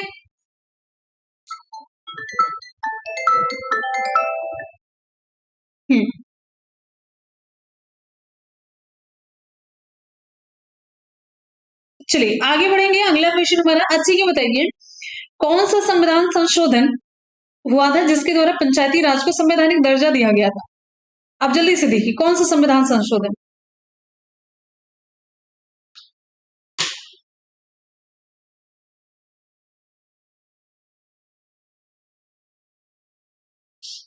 हम्म आगे बढ़िए, नेक्स्ट है, बिल्कुल सही जवाब है 73वां। सही जवाब हो जाता है 73वां संविधान संशोधन, इसके द्वारा पंचायती राज और ये कब हुआ था? 1990, 91, 92। कौन सा सही जवाब होगा? कौन सा सही जवाब? 73वां 100% सही जवाब हो जाता। और ये क्वेश्चन इंपॉर्टेंट है, ये इंपॉर्टेंट क्वेश्चन है। आगे देखिए, 90 है, 91, 92, बिल्कुल सही जवाब है। ये 1992 सही जवाब हो जाता है। अच्छा ये बताइए, कौन सी समिति थी जिसने सबसे पहले पंचायती राज की सिफारिश की थी? कौन सी समिति थी? हंटर समिति, केवल देव समिति, और एल एम, सिंधवी समिति।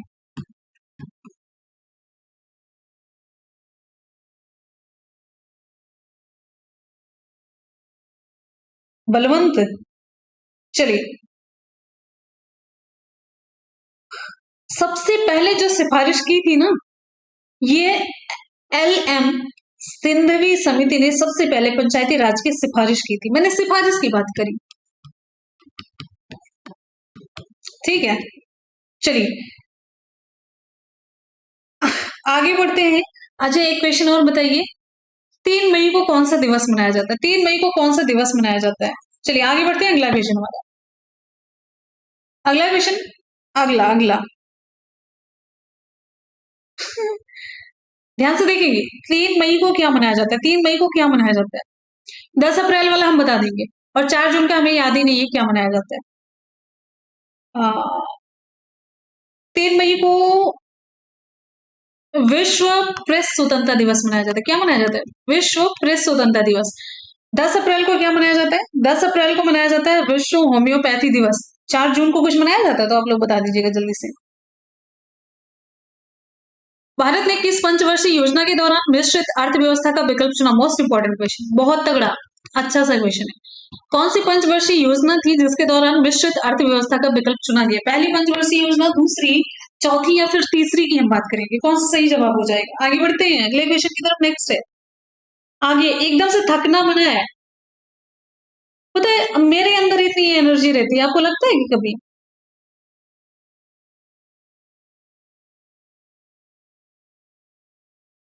ओके, विकल्प यहाँ पर हमारा बी सी हो जाता है, दूसरी पंचवर्षीय योजना।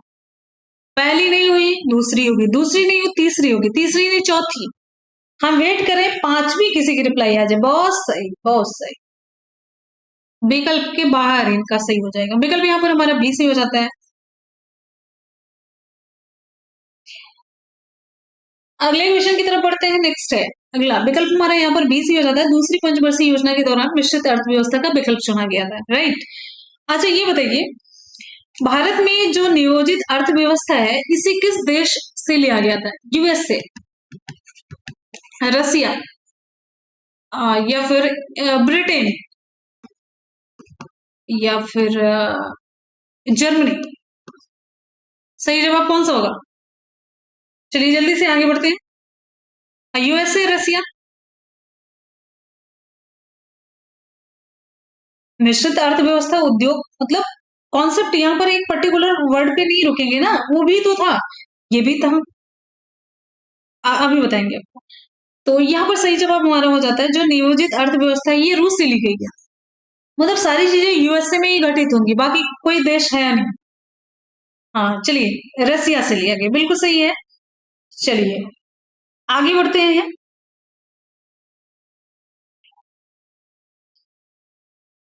हाँ, मिश्रित अर्थव्यवस्था में सार्वजनिक क्षेत्र और निजी क्षेत्र, मिश्रित जो अर्थव्यवस्था होती है इसमें सार्वजनिक क्षेत्र, सार्वजनिक प्लस निजी, सार्वजनिक क्षेत्र और निजी क्षेत्र का सह अस्तित्व होता है, दोनों का होता है, सार्वजनिक और निजी दोनों का अस्तित्व होता है। और संयुक्त उद्यम भी हो सकता है, इसे हम कह सकते हैं। अच्छा, द्वितीय पंचवर्षीय योजना का कार्यकाल कितना था?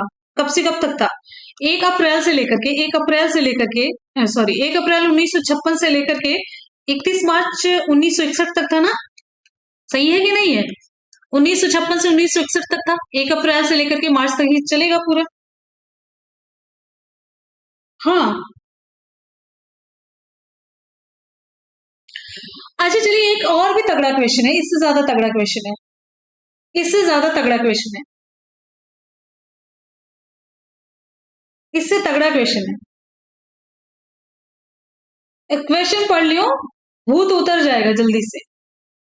अगला क्वेश्चन हमारे यहाँ पर ध्यान से देखिए, ये है द्वितीय पंचवर्षीय योजना का मॉडल किसने तैयार किया था? आगे देखेंगे, द्वितीय पंचवर्षीय योजना का मॉडल किसने तैयार किया था?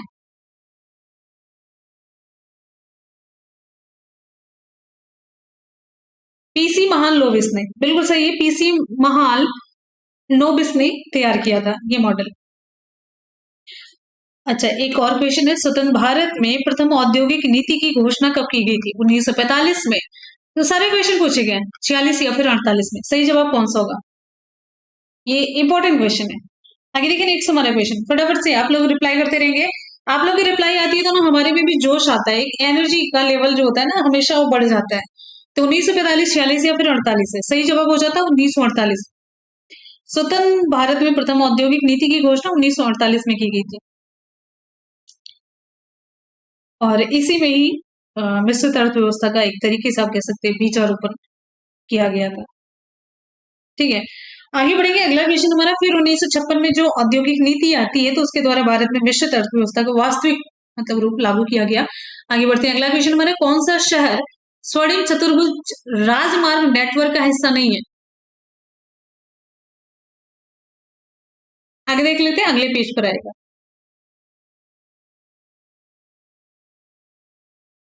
कौन सा शहर स्वर्णिम चतुर्भुज राजमार्ग नेटवर्क का हिस्सा नहीं है?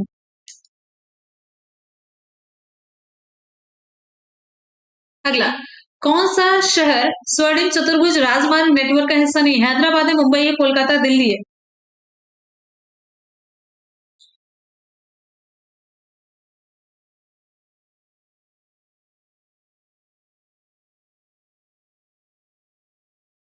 हम्म, ये अब इकोनॉमिक्स नहीं है, ये हैदराबाद आ गया, विकल्प ये है हमारा, हैदराबाद है। मतलब ये क्वेश्चन आ गया।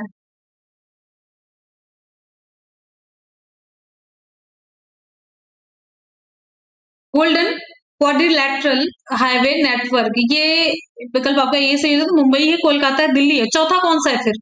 चौथा कौन सा है? दिल्ली, मुंबई?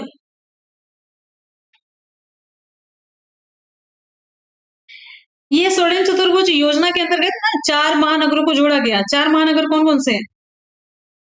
इसमें एक आ जाएगा, दिल्ली है, मुंबई, कोलकाता है, और चेन्नई होगा क्या? चेन्नई होगा, उसमें भी कंफ्यूजन, बहुत सही, कंफ्यूज रहने की ना आप लोगों की आदत पड़ गई है। अच्छा, ये बताइए, स्वर्णिम चतुर्भुज योजना की शुरुआत कब हुई है? 2000 में, 2001, 2002 या फिर 2004 में? विकल्प आपका कौन सा सही होगा? आगे बढ़िए, नेक्स्ट हमारा क्वेश्चन है। अगला क्वेश्चन, 2000, 2001, 2002, 2004? तो इसकी सही सही में शुरुआत हुई है 2001 में। इसकी सही में शुरुआत 2001 में हुई थी।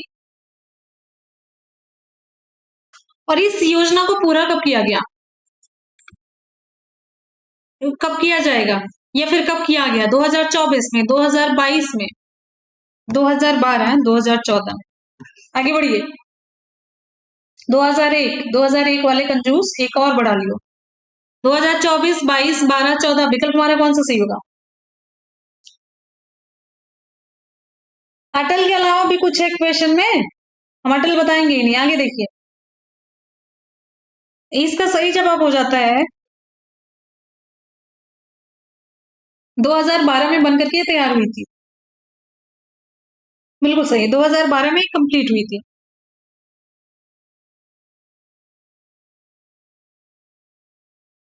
चलिए आगे बढ़ते हैं, अगला क्वेश्चन हमारा नेक्स्ट है।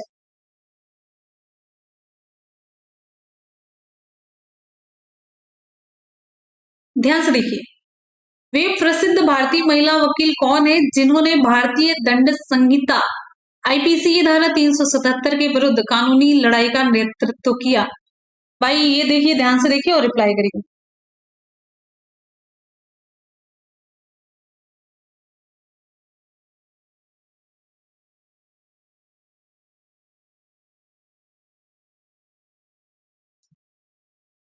अगला क्वेश्चन हमारा,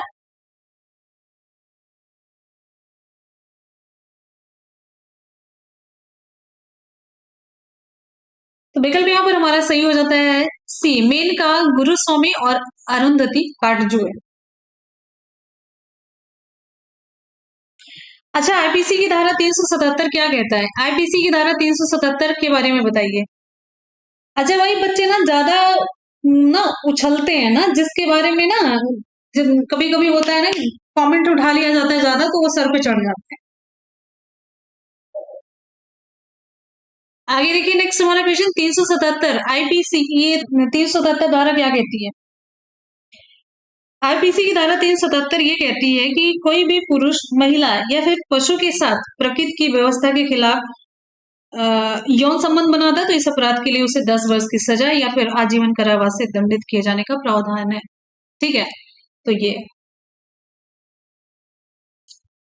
बिल्कुल यहाँ पर ये केवल पर्टिकुलर ये महिला की बात नहीं, महिला, पुरुष या फिर पशु के साथ, तो ये चीजें शुद्ध भाषा में मैंने आपको समझा दिया।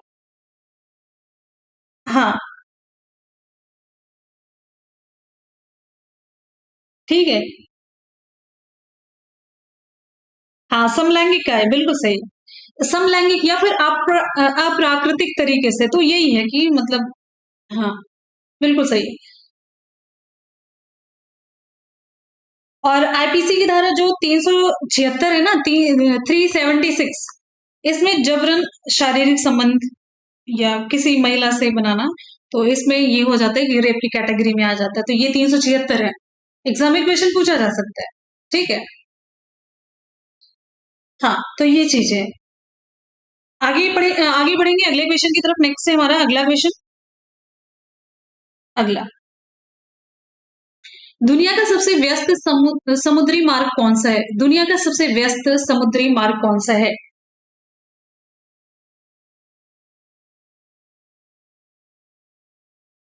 आगे बढ़िए, नेक्स्ट क्वेश्चन हमारा, दुनिया का सबसे व्यस्त समुद्री मार्ग, यहां पर हमारा विकल्प सही हो जाता है उत्तरी अटलांटिक समुद्री मार्ग है। कौन सा सही जवाब होगा?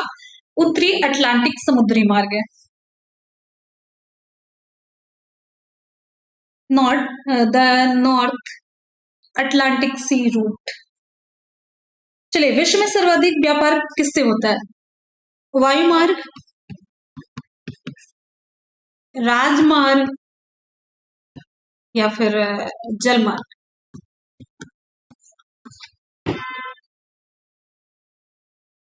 आगे देखिए, नेक्स्ट है, यहाँ पर हमारा सही जवाब हो जाता है विकल्प, ये सही हो जाता है इसका, जलमार्ग है, 100% जलमार्ग है। ठीक है, मतलब ये होता है ना कि यातायात और माल ढोने का सस्ता साधन जलमार्ग है। अच्छा, सबसे अधिक व्यस्त नहर कौन सी है? सबसे अधिक व्यस्त नहर कौन सी है? सबसे ज्यादा व्यस्त नहर कौन सी है? आपको बताना है सबसे व्यस्त नहर कौन सी है? व्यस्त नहर, हाँ, ये इसके पीछे रीजन ये होता है, सस्ता होता है, इसीलिए ज्यादा इसी से किया जाता है। उतना भी वायु मार्ग से किया जाए उतना ही चार्ज लग जाएगा। जल मार्ग में कितने बड़े बड़े जहाज पे देखिए कितना चीजें लदी रहती है, लदी फनी, वो एक एक जौ खिसकते रहते हैं थोड़ा थोड़ा सा। हाँ, सबसे व्यस्त जो है वो स्वेज नहर है। अच्छा, सबसे व्यस्त नदी मार्ग कौन सा है? नदी मार्ग कौन सा है? सबसे व्यस्त नदी मार्ग कौन सा है? सबसे व्यस्त नदी मार्ग कौन सा है? हाँ, नदी कौन है मैम? तो ये अगला उत्तर, अगला क्वेश्चन ही आ गया। अगला क्वेश्चन ध्यान से देखेंगे। जहाज फंसने के बाद आगे हम लोग बहुत ज्यादा बढ़ चुके हैं, जहाज वहाज निकाल करके आगे सप्लाई भी कर चुके हैं, आगे आ जाइए। विकल्प यहाँ पर हमारा सही हो जाएगा सबसे व्यस्त जो राइन है, इसका सही जवाब राइन है। अच्छा, राष्ट्रीय जलमार्ग संख्या कौन सी है? भारत का सबसे महत्वपूर्ण जलमार्ग राष्ट्रीय जलमार्ग संख्या कौन सी है? 1 है, 12 है, 26 है, 16 है? कौन सा सही जवाब होगा?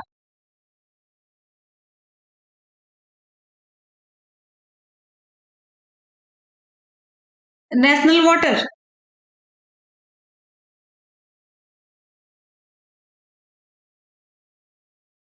एक।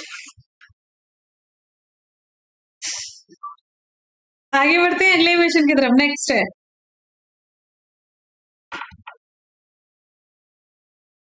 2011 की जनगणना के अनुसार भारत का सबसे अधिक आबादी वाला राज्य, एकदम से ये क्वेश्चन गलत नहीं होना चाहिए, ये क्वेश्चन क्या बोलते हैं, क्वेश्चन गलत नहीं होना चाहिए। Exit out one, UP, Uttar Pradesh, Uttar Pradesh. Question की रिप्लाई, 2011 की जनगणना के अनुसार भारत का सबसे अधिक आबादी वाला राज्य कौन सा है? शाबाश भाई, अपना यूपी। यूपी लिखो तो ऐसे लिखो ना, अपना यूपी, तभी एकदम से अच्छा नहीं लगता। खाली यूपी लिखेंगे ना, अपना यूपी। कौन सा यूपी? अपना यूपी, तभी तक ये क्वेश्चन बड़ा इंपॉर्टेंट था।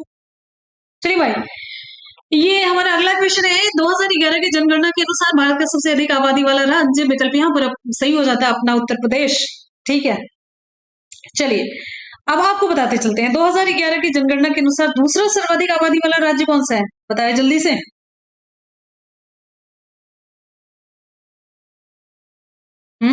अपना यूपी। भाई कुछ भी हो, अपनी जन्मस्थली कर्मस्थली को नमन तो करना ही चाहिए ना। अगला क्वेश्चन हमारा, 2011 की जनगणना के अनुसार दूसरा सर्वाधिक आबादी वाला राज्य कौन सा है? बिहार है, मध्य प्रदेश, महाराष्ट्र? अब बिहार वालों को बिहार भेज देना, इधर बड़ा जाने का मन है। महाराष्ट्र कौन बताएगा? महाराष्ट्र सही जवाब है। दूसरा सबसे जो अधिक आबादी वाला राज्य महाराष्ट्र है। मतलब सारी चीज, जितने भी गंदे काम है यूपी और बिहार वाले, यूपी ने कर दिया तो बाकी दूसरा नंबर बिहार का ही है। क्या है बदनाम की हो भाई। हम्म हमको पता है कौन बोले, सही है, महाराष्ट्र सही जवाब है। अच्छा ये बताइए, 2011 की जनगणना के अनुसार सबसे कम आबादी वाला राज्य कौन सा है? सबसे कम आबादी वाला, सबसे कम आबादी वाला। हम विकल्प नहीं देंगे, विकल्प कतई ना देंगे, मारिए तुक्का जितना मारना है बोले। आगे देखिए, नेक्स्ट है, 2011 की जनगणना के अनुसार सबसे कम आबादी वाला राज्य कौन सा है? गोवा। गोवा। सिक्किम कौन बताएगा? ये भगवान, सिक्किम में कौन, सिक्किम काहे नहीं बता रहे, शर्म आ रही है। गोवा की तरफ बढ़ जाओ, जब बताना ही तो बढ़िया से ना बता दे, गोवा बता दे। अच्छा हुआ कहीं आप लोग ये इधर ना बता दिए, ये दोहा हुआ ना बता दिए हो। स्विट्जरलैंड की अच्छी हुई रिप्लाई नहीं आई, नहीं तो आप लोग को इतना अच्छा लग जाता, स्विट्जरलैंड ही रिप्लाई करने लग जाते। चलिए भाई, सिक्किम इसका सही जवाब हो जाता है। ये हालत है एकदम से आसान से क्वेश्चन की है, आसान से क्वेश्चन की है।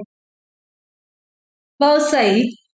हमने पूछा 2011 की जनगणना के अनुसार सबसे कम आबादी वाला राज्य है सिक्किम है। अच्छा ये बताइए, 2011 की जनगणना की अगर हम बात करते हैं, इसके अनुसार सर्वाधिक लिंगानुपात वाला राज्य कौन सा है? सर्वाधिक लिंगानुपात, सेक्स रेशियो सबसे ज्यादा कहां पर है? सर्वाधिक लिंगानुपात वाला राज्य, सर्वाधिक लिंगानुपात कहां पर है?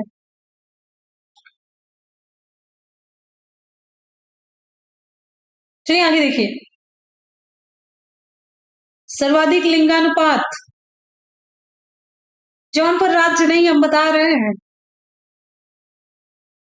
हरियाणा में वैसे भी लिंगानुपात बहुत कम है, इसके लिए तो और गड़बड़ है। अरे भाई, सर्वाधिक लिंगानुपात वाला जो राज्य है ना, वो क्या है? वो अपना इधर का है, केरल है। केरल सही जवाब है, केरल। ठीक है। अच्छा, 2011 की जनगणना के अनुसार सबसे अधिक घनत्व वाला राज्य कौन? सबसे अधिक घनत्व वाला राज्य, ध्यान से सुनिएगा तभी आप बता ले जाएंगे। सबसे अधिक घनत्व वाला राज्य कौन सा है? सबसे अधिक घनत्व वाला राज्य कौन सा है? सबसे अधिक घनत्व वाला राज्य कौन सा है? अच्छा, सर्वाधिक जो लिंगानुपात है ना, 1084 है, 1084। आगे देखिए अगला क्वेश्चन, सर्वाधिक घनत्व। अब आपकी रिप्लाई सही आ जाती है बिहार की। सर्वाधिक जो घनत्व है, बिहार, बिहार है। ठीक है, सबसे अधिक घनत्व वाला जो राज्य बिहार है, 1106 है, इतना घनत्व है। अब यहाँ पर आप बताइए, 2011 को ही हम लेकर के चलेंगे, तो 2011 की जनगणना के अनुसार सबसे कम लिंगानुपात वाला राज्य कौन सा? सबसे कम सेक्स रेशियो कौन सा, किसमें है? आगे देखिए, सबसे कम लिंगानुपात,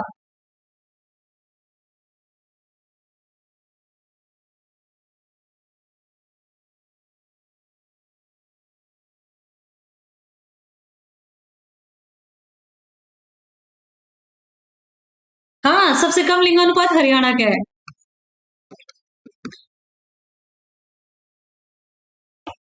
बेटियों को हाँ, इम्पोर्टेंस नहीं देंगे फिर उसके बाद से रोते हैं।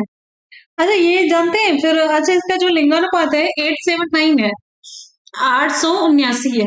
आप सोचिए, एक सबसे ज्यादा लिंगानुपात है केरल 1084 है, और इधर देखिए कितना है, कहाँ से सबकी शादी ही नहीं हो पाती है।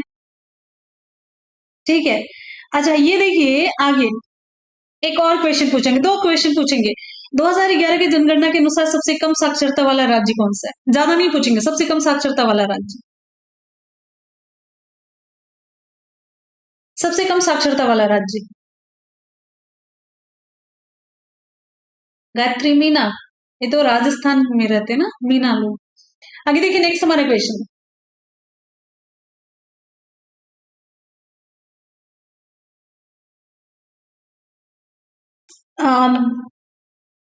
सबसे कम साक्षरता वाला जो है राज्य वो बिहार है, लेकिन अब इधर देखिए 63.80% है यहाँ की साक्षरता दर है। अच्छा, एक क्वेश्चन और आपके लिए छोड़ के जाते हैं जो कि बहुत इंपॉर्टेंट, 2011 की जनगणना के अनुसार सबसे कम जनसंख्या घनत्व वाला राज्य कौन सा है? सॉरी, सबसे कम जनसंख्या घनत्व वाला राज्य, सबसे कम जनसंख्या घनत्व वाला राज्य। आगे, कॉपी पेस्ट नहीं, कॉपी पेस्ट नहीं, ढेर सारा आशीर्वाद, एकदम से खुश रहो, मस्त रहो, जियो जागो अमर रहो, लेकिन एकदम से शांति, शांति भाई, एकदम से शांति। अगला,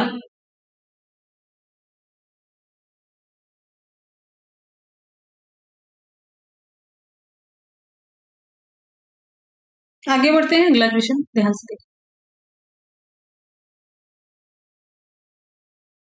निम्नलिखित में से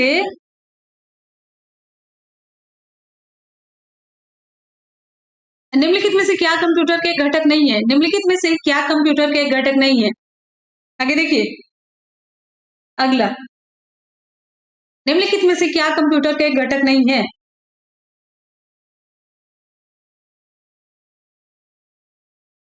सही जवाब हो जाता है बिल्कुल 100%, विकल्प डी से होता है, कागज जो है कंप्यूटर का घटक नहीं है। हम्म, तो अच्छा ये बताइए, ALU इसका फुल फॉर्म क्या है? ALU का full form, arithmetic, arithmetic logic unit. एक चीज ध्यान दीजिएगा, आपको यहाँ पर इसलिए लिखना पड़ा है, अरिथमेटिक में MA मत लिखिएगा, अरिथमेटिक नहीं है, ठीक है? एम अरिथमेटिक में ये जो है, अरे भाई MA नहीं होगा, बस इतना जानिए। अच्छा साथ ही साथ में ये देखिए, CPU का फुल फॉर्म बहुत ही आसान सा है, सेंट्रल प्रोसेसिंग यूनिट। प्रोसेसिंग में देख लीजिएगा, सेंट्रल पूरा नाम देख लीजिए, प्रोसेसिंग, राइट। चलिए अब आगे देखिए, एक और फुल फॉर्म में यहाँ पर लिखा है, मेमोरी में नहीं लिखा, ये पूछा जाता है ADSL, asymmetric digital subscriber line. Question पूछा गया, ALGOL, इसका पूर्ण रूप क्या है बता सकते हैं आप लोग?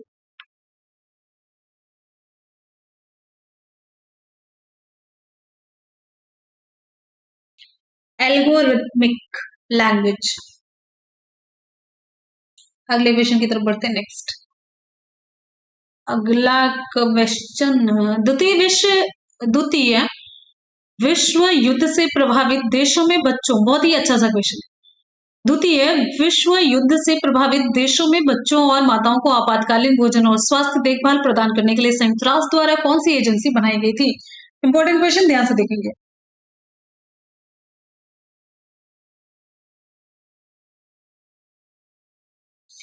चलिए जल्दी से आगे बढ़िए, नेक्स्ट है। यहाँ पर हमारा सही जवाब हो जाता है, क्लास में मारधाड़ वाला मेंटेन करने के लिए एक रिजर्व बंदा है, तो बिल्कुल परेशान मत होइएगा, एकदम से एंजॉय करते रहिए। अगला क्वेश्चन हमारा विकल्प सही हो जाता है, भाई विकल्प ए सही हो जाता है, यूनिसेफ है, यूनिसेफ है इसका सही जवाब है, विकल्प ए है।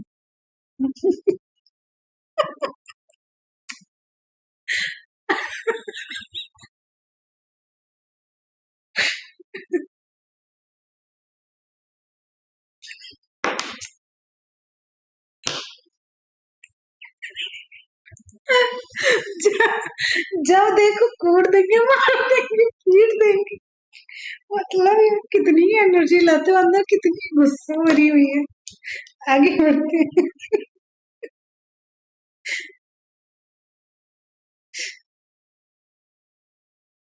आगे वो बहुत कंट्रोल नहीं होती भाई मेरे से। आगे देखिए, यहाँ पर हमारा विकल्प सही हो जाता है।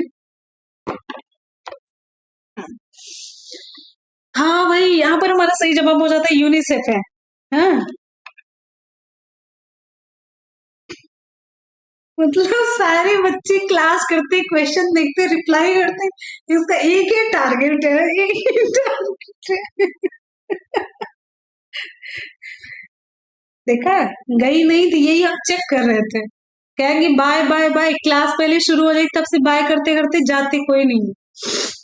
चलिए भाई, क्लास यहाँ पर यूनिसेफ, यूनिसेफ के बारे में अगर हम देखते हैं तो यूनिसेफ है, इसका फुल फॉर्म है the United Nations International Children's Emergency Fund है, यूनिसेफ का फुल फॉर्म है, राइट। आगे अगर यूनिसेफ की स्थापना की हम बात करते हैं, आगे देखिए यूनिसेफ की स्थापना की अगर हम बात करते हैं तो इसकी स्थापना हुई 11 दिसंबर 1946, 11 दिसंबर 1946 को इसकी स्थापना हुई थी, ठीक है। 11 दिसंबर 1946 को इसकी स्थापना हुई थी।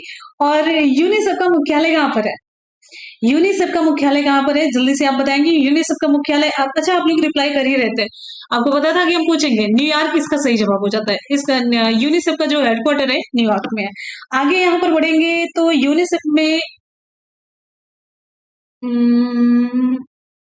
सदस्य देश तो नहीं पता है, ठीक है। अच्छा, यूनेस्को देखते हैं, यूनेस्को का फुल फॉर्म, यूनेस्को का फुल फॉर्म कई बार आपको हम बता भी चुके हैं। आगे देखते हैं नेक्स्ट से, हंस लेना चाहिए। पता है जिंदगी में कुछ नहीं है, सीरियसली आप देखेंगे आज है कब नहीं है, कब कौन है कौन नहीं है, आज आपका जो मोमेंट है कल आपको मिलेगा कि नहीं मिलेगा, बहुत सारी चीजें होती है। तो जिंदगी को पहली बात तो जब तक बहुत ज्यादा प्रॉब्लम ऐसी ना रहे कि तुमसे खुल के जीना चाहिए, मतलब ले खुल के हंस लो, जी लो भाई, कोई दिक्कत नहीं है, कोई कुछ नहीं है, कोई इमेज का कोई इशू नहीं, कुछ नहीं है। तो आगे देखिए यूनेस्को, यूनेस्को का फुल फॉर्म है United Nations Educational Scientific and Cultural Organization, इसका फुल फॉर्म हो गया। यूनेस्को की स्थापना कब हुई है? 16 नवंबर 1945 को, ठीक है। अब आगे देखते हैं, आगे देखते हैं नेक्स्ट हमारा, यहाँ पर बात करेंगे WHO की, वर्ल्ड हेल्थ ऑर्गेनाइजेशन। और इसका नाम अगर किसी ने ना भी सुना होगा तो ये जब से 2 साल से कोविड का चक्कर है तो ये WHO का नाम सुन सुन के सभी लोग मतलब सुनना भी नहीं चाहते हैं। इसकी स्थापना की बात करते हैं तो 7 अप्रैल 1948 को इसकी स्थापना हुई है WHO की। IMF इंटरनेशनल मॉनेटरी फंड है, इसकी स्थापना 27 दिसंबर 1945 को हुई। और सभी के हेडक्वार्टर आपको बताने, यूनेस्को का हेडक्वार्टर, WHO का, IMF का, सबका जल्दी से आप बताएंगे। जिनेवा किसका है? जिनेवा किसका है? चलिए आप लोगों ने धीरे धीरे बताया है। अच्छा, WHO का जिनेवा में है। चलिए ठीक है, आगे बढ़ते हैं, अगला क्वेश्चन हमारा नेक्स्ट है। अब लोग हेडक्वार्टर रिप्लाई कर दीजिएगा। खिलाफत आंदोलन का नेतृत्व किसने किया था? खिलाफत आंदोलन का नेतृत्व किसने किया था? सही जवाब हमारा कौन सा होगा? WHO का जिनेवा है, बिल्कुल सही है। रेड क्रॉस, वो जिनेवा, अच्छा WHO Geneva, oh oh okay sorry. खिलाफत आंदोलन का नेतृत्व किसने किया था? खिलाफत आंदोलन का नेतृत्व शौकत अली और मोहम्मद अली, अली बंधु थे ना, विकल्प आपका ये सही हो जाता है। शौकत अली और मोहम्मद अली ने किया था। चलिए आज की क्लास का यहाँ पर सुपरफास्ट रिवीजन कर लेते हैं हम लोग, फटाफट से रिवीजन कर लेते हैं जल्दी से। यहाँ पर आते हैं, कंप्यूटर पर रिमोट लॉगिन की सुविधा कौन प्रदान करता है? कंप्यूटर पर रिमोट लॉगिन की सुविधा कौन प्रदान करता है? आगे देखिए, कंप्यूटर पर रिमोट लॉगिन की सुविधा कौन प्रदान करता है? टेलनेट। क्या होगा सही? टेलनेट है, राइट। आगे बढ़ेंगे, अगला क्वेश्चन हमारा। आप देखिए यहाँ पर एक भी गलत नहीं होना चाहिए आपका। नेक्स्ट है, धनावेशित आयन को क्या कहा जाता है? धनावेशित आयन को क्या कहा जाता है? धनावेशित आयन को क्या कहा जाता है? हाँ, जब आपका मन पूरी तरीके से लगा रहेगा ना, बिल्कुल नहीं पता चलेगा। क्लास पता है 1.5 घंटे चलेगी। धनावेशित आयन को फिल इन द ब्लैंक क्या कहा जाता है? हमारा पूरा ये उद्देश्य होता है ना कि आप लोगों को खले ना हो और एकदम से उससे कनेक्टेड एकदम फील करते रहे, कनेक्टेड। विकल्प आपका सी सी हो जाता है, धन आयन है। श्वसन तंत्र से संबंधित विभिन्न रोग किस प्रकार के प्रदूषण के कारण होते हैं? श्वसन तंत्र से संबंधित विभिन्न रोग किस प्रकार के प्रदूषण के कारण होते हैं? विकल्प आपका ये सही हो जाता है, वायु प्रदूषण। नेक्स्ट है खाद्य श्रृंखला के तीसरे कोशीय स्तर में निम्नलिखित में से किसे शामिल किया गया है? कौन सा विकल्प हमारा सही होगा? विकल्प हमारा यहाँ पर सही हो जाता है द्वितीयक उपभोक्ता। विकल्प आपका सी से होता है। उस तत्व का नाम बताइए जिसका इलेक्ट्रॉनिक विन्यास कितना है?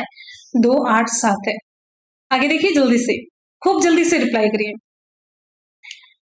2, 8, 7 ये क्लोरीन का है। विकल्प आपका सी से होगा। हो सकता है नेक्स्ट पेज पर चारों विकल्प आपको देखने को मिले। ये रहा, तो ये है आपका विकल्प सी से होता है, क्लोरीन है। और यहाँ पर हीलियम का जो इलेक्ट्रॉनिक विन्यास है 2 है। हीलियम की परमाणु संख्या ही 2 है, तो इसका इलेक्ट्रॉनिक विन्यास 2 ही होगा। ठीक है। कार्बन का कितना होगा? 6 होता है तो 2, 4 होगा। आगे बढ़ते हैं, नेक्स्ट है हाइड्रोजन का कितना होता है? हाइड्रोजन की परमाणु संख्या कितनी होती है? आप लोग बताएंगे। ये तो मुझे समझ ही नहीं आया। अगला क्वेश्चन है पर्यावरण और वन के संदर्भ में WCCB का पूर्ण रूप क्या है? हाइड्रोजन का एक है, बिल्कुल सही है। WCCB wild life crime control bureau, इसका हेडक्वार्टर कहां पर है? नेक्स्ट है निम्नलिखित में से कौन सा कार्बन का अपर रूप है? खड़िया है, जिप्सम है, संगमरमर है, हीरा है। कौन सा विकल्प हमारा सही होगा? चलिए जल्दी से देखिए।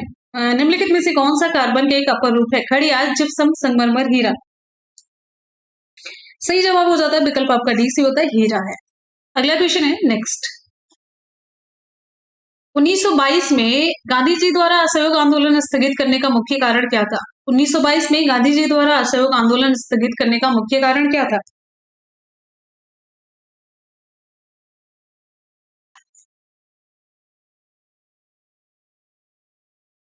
चौरी चौरा की घटना थी।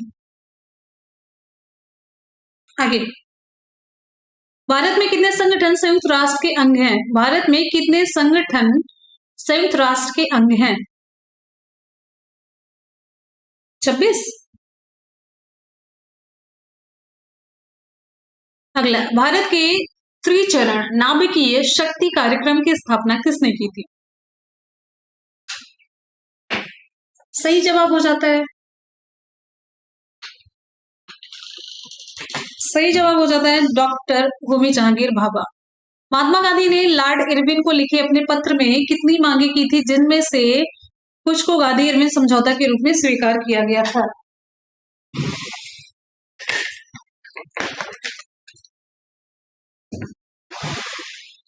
यहां पर हमारा सही जवाब हो जाता है 11। अगला क्वेश्चन है world book and copyright day कब मनाया जाता है? World book and copyright day कब मनाया जाता है? World book and copyright day कब मनाया जाता है? यहाँ पर सही जवाब हो जाता है विकल्प सी, 23 अप्रैल है। ठीक है। अगला क्वेश्चन हमारा नेक्स्ट है 1920-22 में असहयोग आंदोलन का नेतृत्व किसने किया? आगे देखिए 1920-22 में विकल्प यहाँ पर हमारा डी सी हो जाता है, महात्मा गांधी है। विकल्प हमारा डी सी हो जाता है, महात्मा गांधी। नेक्स्ट भारतीय राष्ट्रीय कांग्रेस के पहले मुस्लिम अध्यक्ष कौन थे? भारतीय राष्ट्रीय कांग्रेस के पहले मुस्लिम अध्यक्ष कौन थे? भारतीय राष्ट्रीय कांग्रेस के पहले मुस्लिम अध्यक्ष, यहाँ पर सही जवाब हो जाता है विकल्प ए, बदरुद्दीन तैयबजी। ठीक है, चलिए आगे बढ़ते हैं। अगला है भारत के अंतरिक्ष कार्यक्रम का जनक किसे माना जाता है? भारत के अंतरिक्ष कार्यक्रम का जनक विकल्प ए हमारा सही होता है विक्रम साराभाई।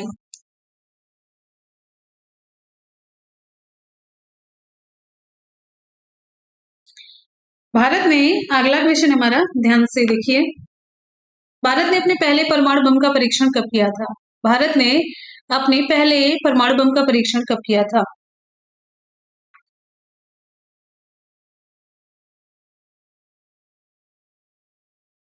हाँ, 1974 सही जवाब हो जाता है विकल्प डी। रॉलेट एक्ट कब पारित किया गया था? रॉलेट एक्ट विकल्प सी हमारा सही होता है 1919 में।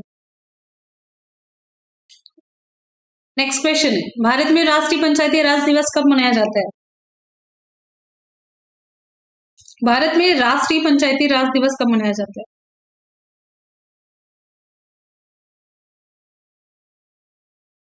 विकल्प डी हमारा सही होता है 24 अप्रैल को। भारत ने किस पंचवर्षीय योजना के दौरान विस्तृत अर्थव्यवस्था का विकल्प चुना?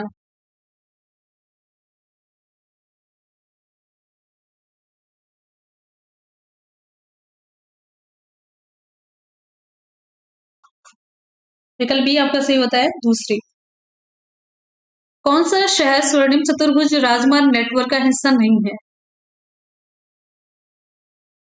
जग जाहिर है, विकल्प आपका ए सही हो जाता है हैदराबाद है। वे प्रसिद्ध भारतीय महिला वकील कौन है जिन्होंने भारतीय दंड संहिता आईपीसी की धारा 377 के विरुद्ध कानूनी लड़ाई का नेतृत्व किया? तो ये मेनका गुरुस्वामी और अरुंधति काटजू है। अगला है, दुनिया का सबसे व्यस्त समुद्री मार्ग कौन सा है? दुनिया का सबसे व्यस्त समुद्री मार्ग कौन सा है? उत्तरी अटलांटिक समुद्री मार्ग है। 2011 की जनगणना के अनुसार भारत का सबसे अधिक आबादी वाला राज्य, 2011 की जनगणना के अनुसार भारत का सबसे अधिक आबादी वाला राज्य कौन सा है? तो सबसे अधिक आबादी वाला राज्य है अपना यूपी।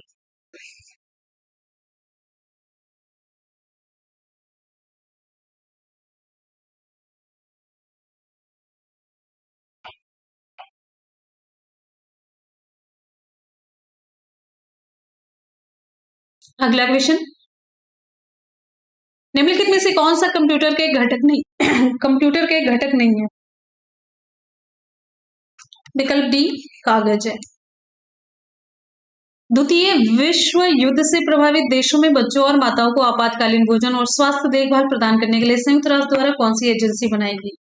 सही जवाब हो जाता है यूनिसेफ, विकल्प आपका ए सी हो जाता है। और सभी जितने भी यूनेस्को है, डब्ल्यूएचओ है, आईएमएफ है, इसका हेडक्वार्टर आपको तीनों को बताना है। आगे बढ़ेंगे, अगला हमारा क्वेश्चन है नेक्स्ट है, खिलाफत आंदोलन का नेतृत्व किसने किया था? खिलाफत आंदोलन का नेतृत्व किसने किया था? खिलाफत आंदोलन का नेतृत्व किसने किया?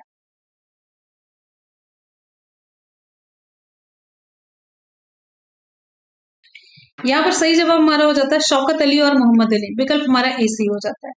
तो भाई इसी के साथ ही आज की क्लास कंप्लीट हो जाती है और चलते हैं आज के सवाल की तरफ। आज का सवाल आप सभी के लिए, आज का सवाल,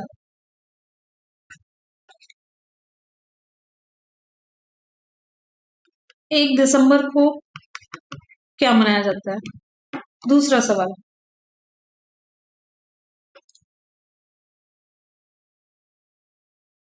स्वतंत्रता के पूर्व कांग्रेस के जो मुस्लिम अध्यक्ष थे उसमें तीसरे नंबर पे, थर्ड नंबर पे कांग्रेस अध्यक्ष कौन बने थे?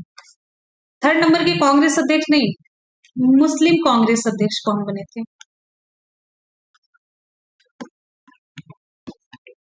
तीसरा आपको बताना है। काजल ये कार्बन का कैसा अपर रूप? चौथा क्वेश्चन,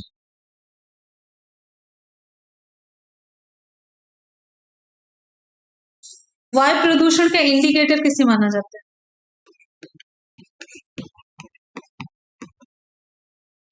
किसे माना जाता है? संकेतक जिसे कहेंगे, संकेतक।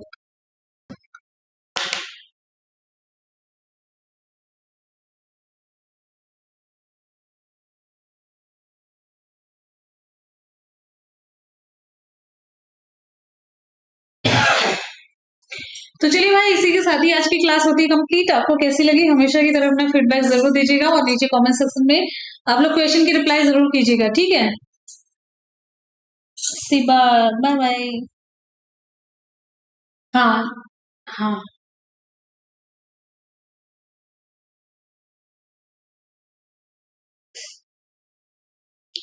गोविंद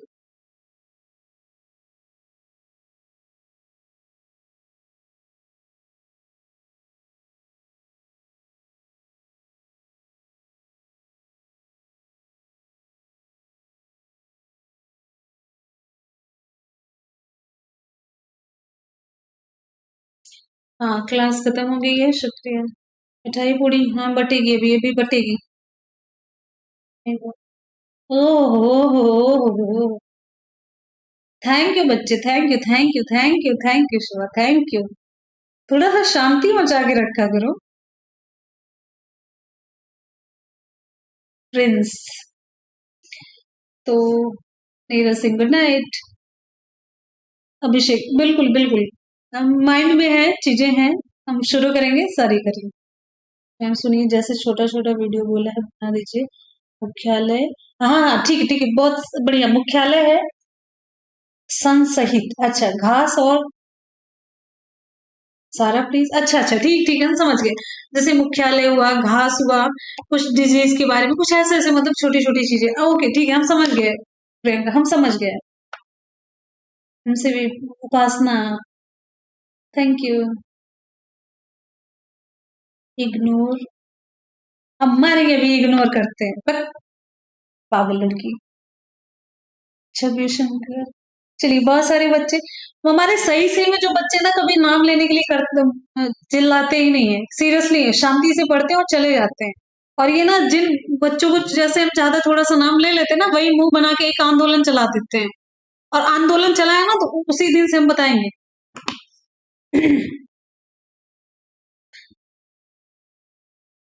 और हम तो सोचते हैं शॉर्ट टाइम, हाँ ये भी सही है, बनाएंगे, जरूर बनाएंगे।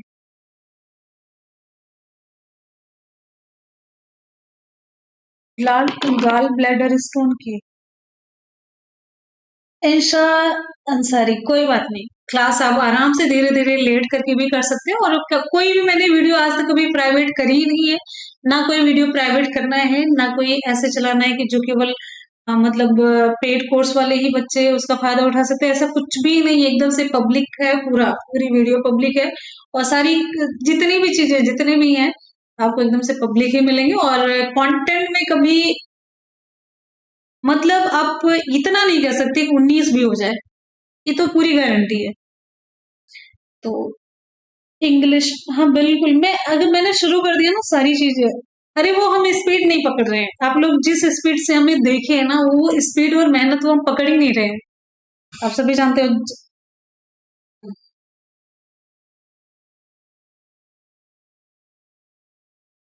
चलिए, और जल्दी से ठीक हो जाएंगे, बहुत जल्द ठीक हो जाएंगे, ठीक है। तो चलिए आज की क्लास को यहीं पर खत्म करते हैं। हमारे बहुत सारे बच्चे अच्छे, अंतिमा है एक, ये देखिए मैंने कभी नहीं नाम लिया, कभी नहीं, लेकिन एकदम से रेगुलर स्टूडेंट है। इंग्लिश मैथ बहुत रुला रहा है। इंग्लिश वैसे ना आसान ही आती है, आप देखिए चाहे जितना भी यूपी टेट का देखिए, सुपर टेट का देखिए, इंग्लिश तो मैक्सिमम तो इतनी आ जाती है। अब भाई लक तो गड़बड़ रहा तो आसान, हाँ, आसान नहीं आएगी। अक्सर ऐसा ही होता है कि हम लोग इतने लकी हैं नहीं तो लक गड़बड़ा ही जाता है। तो टफ वाला ही पूछ लिया जाएगा इस बार।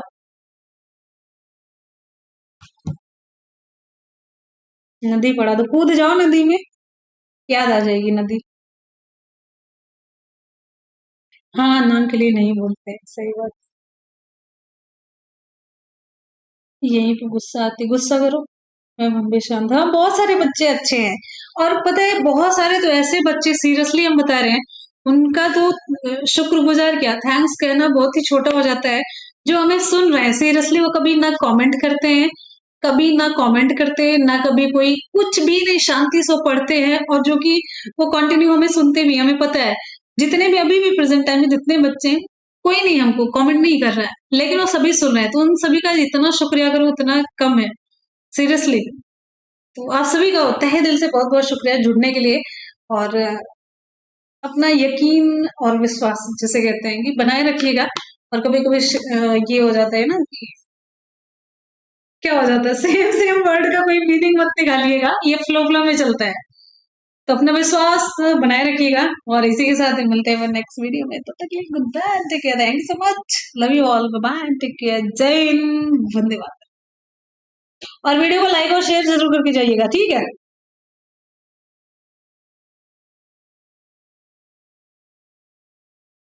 हाँ, बाय।